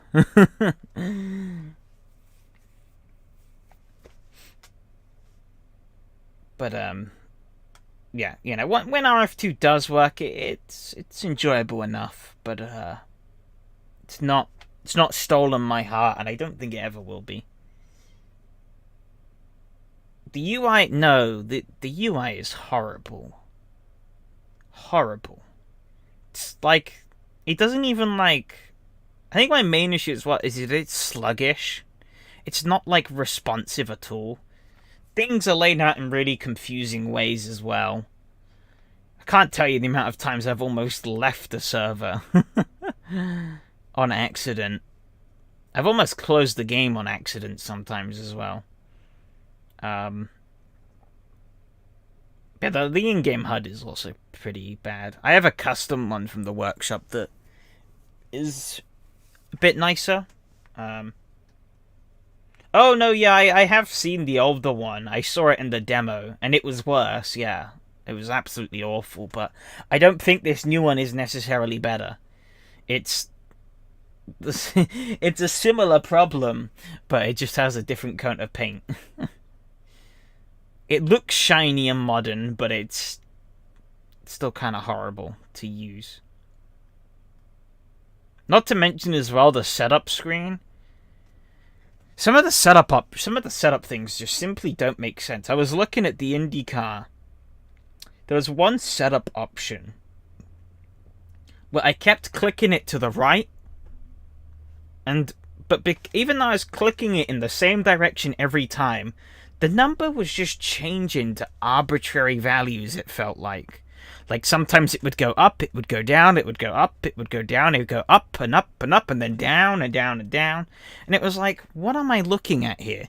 If I click one way, it should go one way. If I click another way, it should go another way. Like, what is it playing at?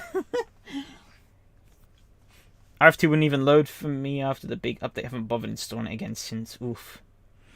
Oh yeah, that's another strike against RF2. I have to manually set my wheel every time I boot off RF2 because, well, like, in terms of, like, wheel rotation. Because for some reason, no matter what I try, the wheel self-locking in RF2 just refuses to work for me anymore. It worked fine the first ever time I played rFactor 2. Every time after that, it just was like, no, not gonna set your wheel rotation. Get lost. So yeah, I don't know. I'm gonna do as many of the, like, SCB RF2 races as I can. But yeah, RF2 is a sim that I literally have, like, no motivation to touch it outside of the SCB races. So,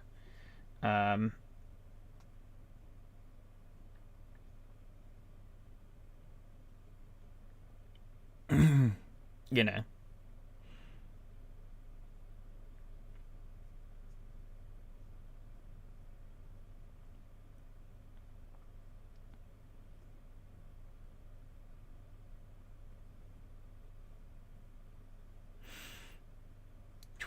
But yeah, I will be there tomorrow. I'll probably... I don't know if I'll be on the voice chat, but I'll definitely be on the server at least an hour before the race. 1,000 kilometers in 7 days speaks for itself. Yeah, it really does.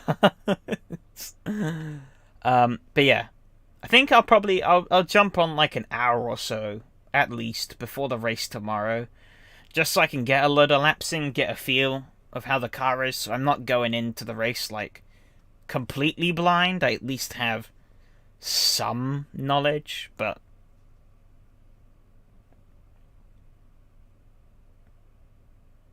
I will be in the voice chat for the race. I always am. I'm always present in the voice chats.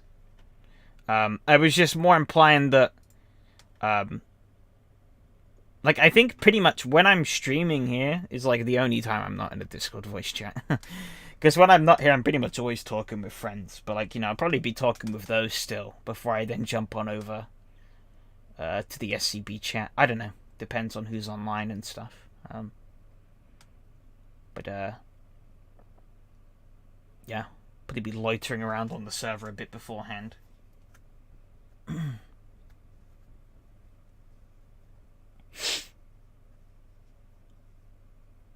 Because, yes. Seeing the amount of practice people have done, I think I will be quite literally screwed if I don't do anything until the race comes up. So 11 likes still uneven. Ooh, good point there.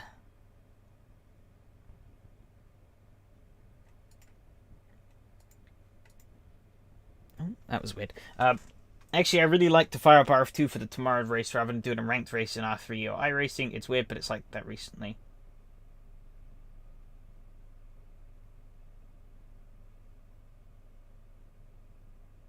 Yeah. I mean, like, yeah, definitely community stuff is always awesome. And like SRS, like while SRS is a ranked system, I've gotten to know a lot of the people in the community, so I'm racing a lot of the same people.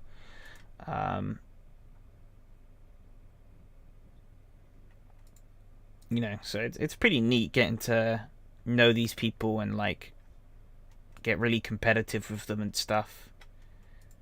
Also, obviously my own championship. That keeps me coming back. But yeah, definitely. I mean, that's why I've kind of been joining in for a lot of the SCB stuff as well, because it's a good change of pay. It's a good mix-up. It's a lot less serious, a lot more friendly. Some pretty awesome people. Mr. Community SRS, I think they miss you too. It's safe to say.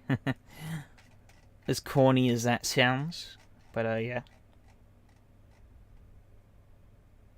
Just join SCB. I think he's already in SCB, isn't he? Or am I losing my marbles?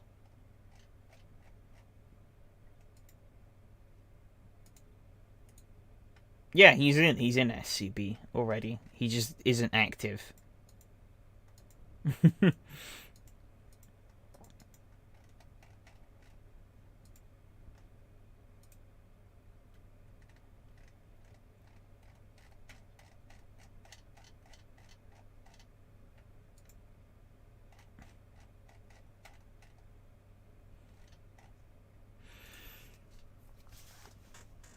But yeah, Adam and Boggy bullied me into joining those guys, and well, I think it's the best, probably some of the best peer pressure I've ever caved into.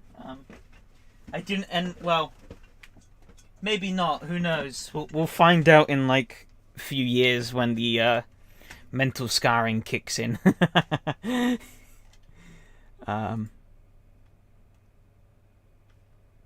Oh yeah, I accidentally took a screenshot in the Ferrari race. I forgot about that. I was looking at Steam. It was showing me the screenshot from the Ferrari. MX5 starting this Sunday on Raceroom with SCB. There's a slight problem with that though. Is that he'd have to go on the reserve list. Because everyone is... Well, it's fully booked. What is SCB? SCB is a sim racing community on Discord, and they mostly do raceroom stuff, but they also do R Factor 2. They do a little bit of AC, and whatnot. And yeah. I flipped the bird at you because you made me spend money. That was what I flipped the bird at you for. If you know me, you know I don't like spending money. Because that was with the RF2. But I think you and Boggy originally dragged me in for the AC stuff, and then bullied me into doing the RF2 stuff when they did the IndyCar series. Could have gotten a free code, yeah, but at the same time, I don't want to take it away from, like, as much as I complain about spending money, I have enough money. I just don't want to buy things.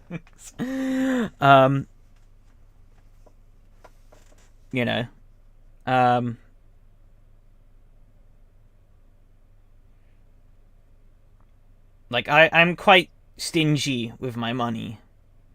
And RF2 was something I after my horrible experience with the RF2 demo back way when, I basically swore off RF2. So like, I really didn't, and also with all the silly stuff surrounding like motorsports games and that lot, I basically kind of swore off ever like spending money on RF2. But I'm now like 60 quid down the sinker. So yeah, that's gone well. Didn't want to race in Racedrom either, and I got that for free. Well, Racedrom is free.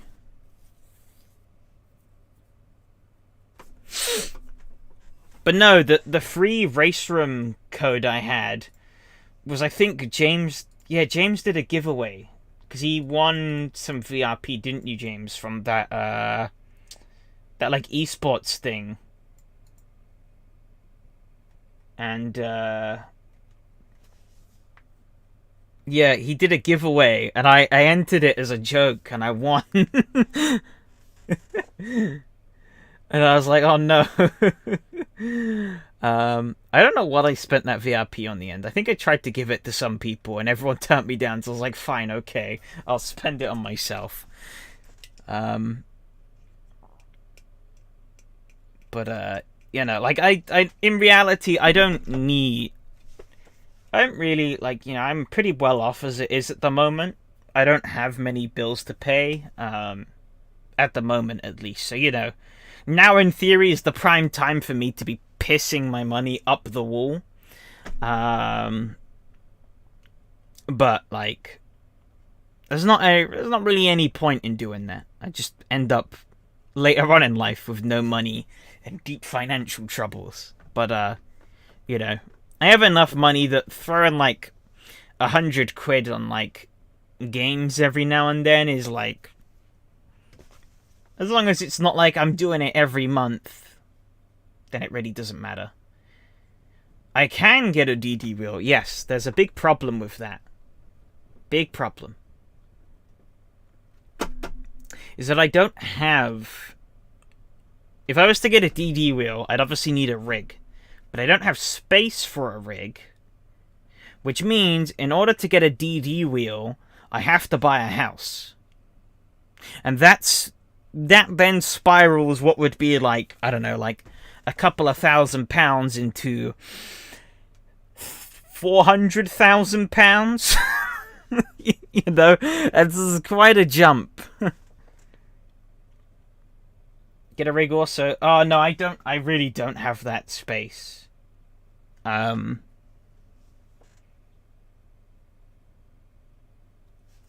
like legit don't have that space in this loft that I'm in at the moment for my gaming stuff. So,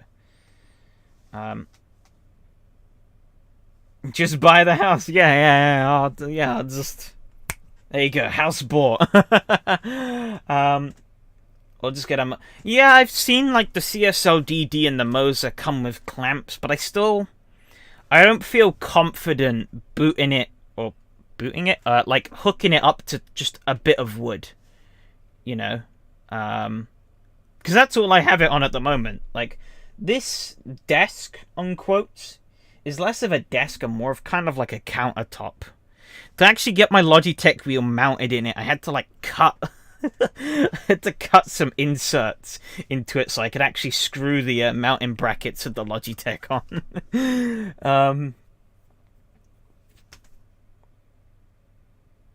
But yeah, I'm not sure. Whilst this is quite thick and rigid, I don't want to run the risk of pushing a DD wheel through it. Because yeah, if I break it, it'll be a nightmare to fix. So, and you know, I'm perfectly fine with the Logitech wheel as is. You know, I really don't have any quarrels with it. It works fine. So, I'm perfectly happy with what I have. I have a permanent rig, like all you nerds. But But yeah, I'd also, if I was to invest any more money in my, like, sim stuff, I kind of want it to be final, or at least final for a very long time.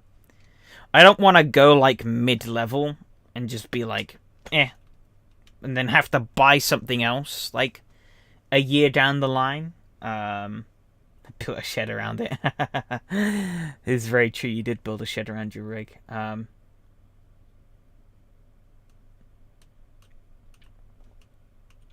And I mean, yeah. Also, hey, no DD will got it. Webcam win. I mean, I could set up some really awful webcam with, like, my phone or something, but, like, there's really nothing to see. So, like, I feel like I just disappoint people by getting a webcam. You get to look at my miserable mug for like 3 hours a week. I don't think that's really something you'd want. But, yeah, I mean, to be honest, when it actually comes time to buy a DD, I feel like as well it would be like prying blood out of a stone. I feel like even once I do buy a house, I would very likely sit on a DD for like ages. Like, I'm not gonna. I'd probably still stay with the Logitech for like years after buying the house before splashing into a rig. I'd just have a Logitech bolted to a desk like I have now. Because, I mean, to even get the computer that I have now beyond my old computer, like everyone in my close friends circle and even my parents were like telling me like, you should spend some money on yourself, buy a better computer. And I was like, no, it's expensive. I don't want to spend $2,000. But I eventually bit the bullet and bought a PC, or like got myself sorted a better PC, and because I mean it was slowly becoming more of a necessity rather than a want. My old PC was struggling, it was not doing too well.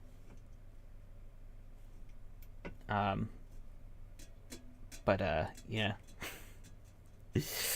When it comes to forking out big chunks of money, I'm not really about that. It's a lot. So there you go. I've literally told you how to con me. You just keep like chipping away at it, and eventually you'll probably.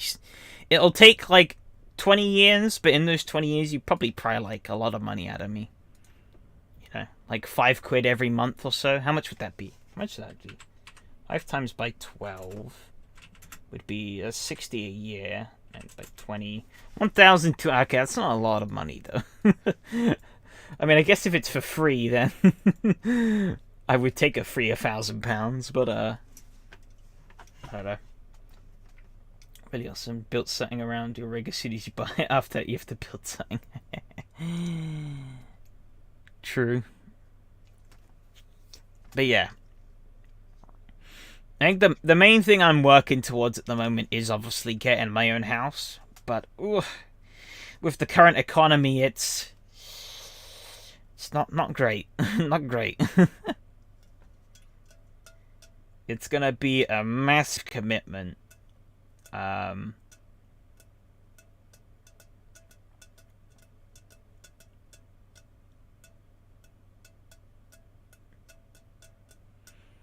I think the plan that I've kind of like discussed through with my family is kind of a bit of a weird one, because in effect I'm basically gonna, I think our original plan was to basically go in together on a house, but the house would be mine because we don't actually own this current house, for what it's worth. So, of course, that means I can't just go, like, ripping this house up and doing whatever the hell I want with it. But, yeah, because that's, like, I basically need, if I don't want to wait, like, 10 years before I can afford a house. I basically need someone else to go in with me on the house. So, kind of stuck between a rock and a hard place on that one.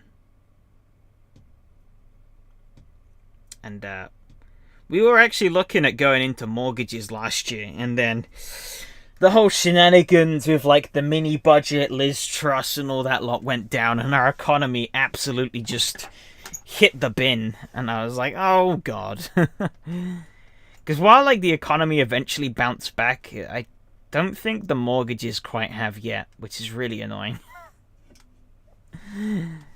So, fun times. But I'm not in any rush to move out either, so it's like, it can wait for a while. And ride it out. But there's every chance that also the economy could just go even more down the crapper in that time. It's rolling a dice. But, yeah. Weird times. But, I'm in a good place as it is now, so I can't complain. Most handsome SimRacing streamer there is, damn.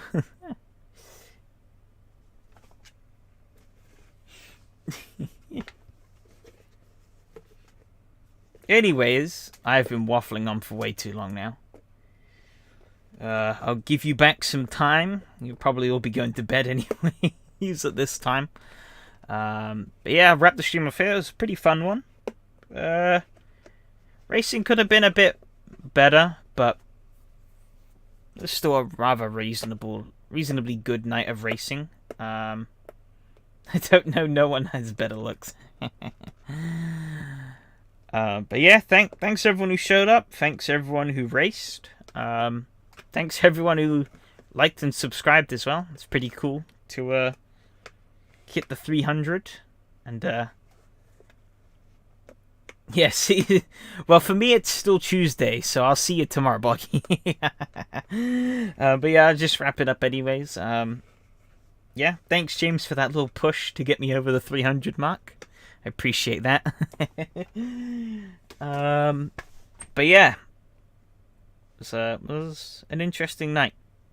And yeah, hopefully everyone's having a good New Year so far. And if not, hopefully things get better. And even if you are having a good one, hopefully things still get better anyways.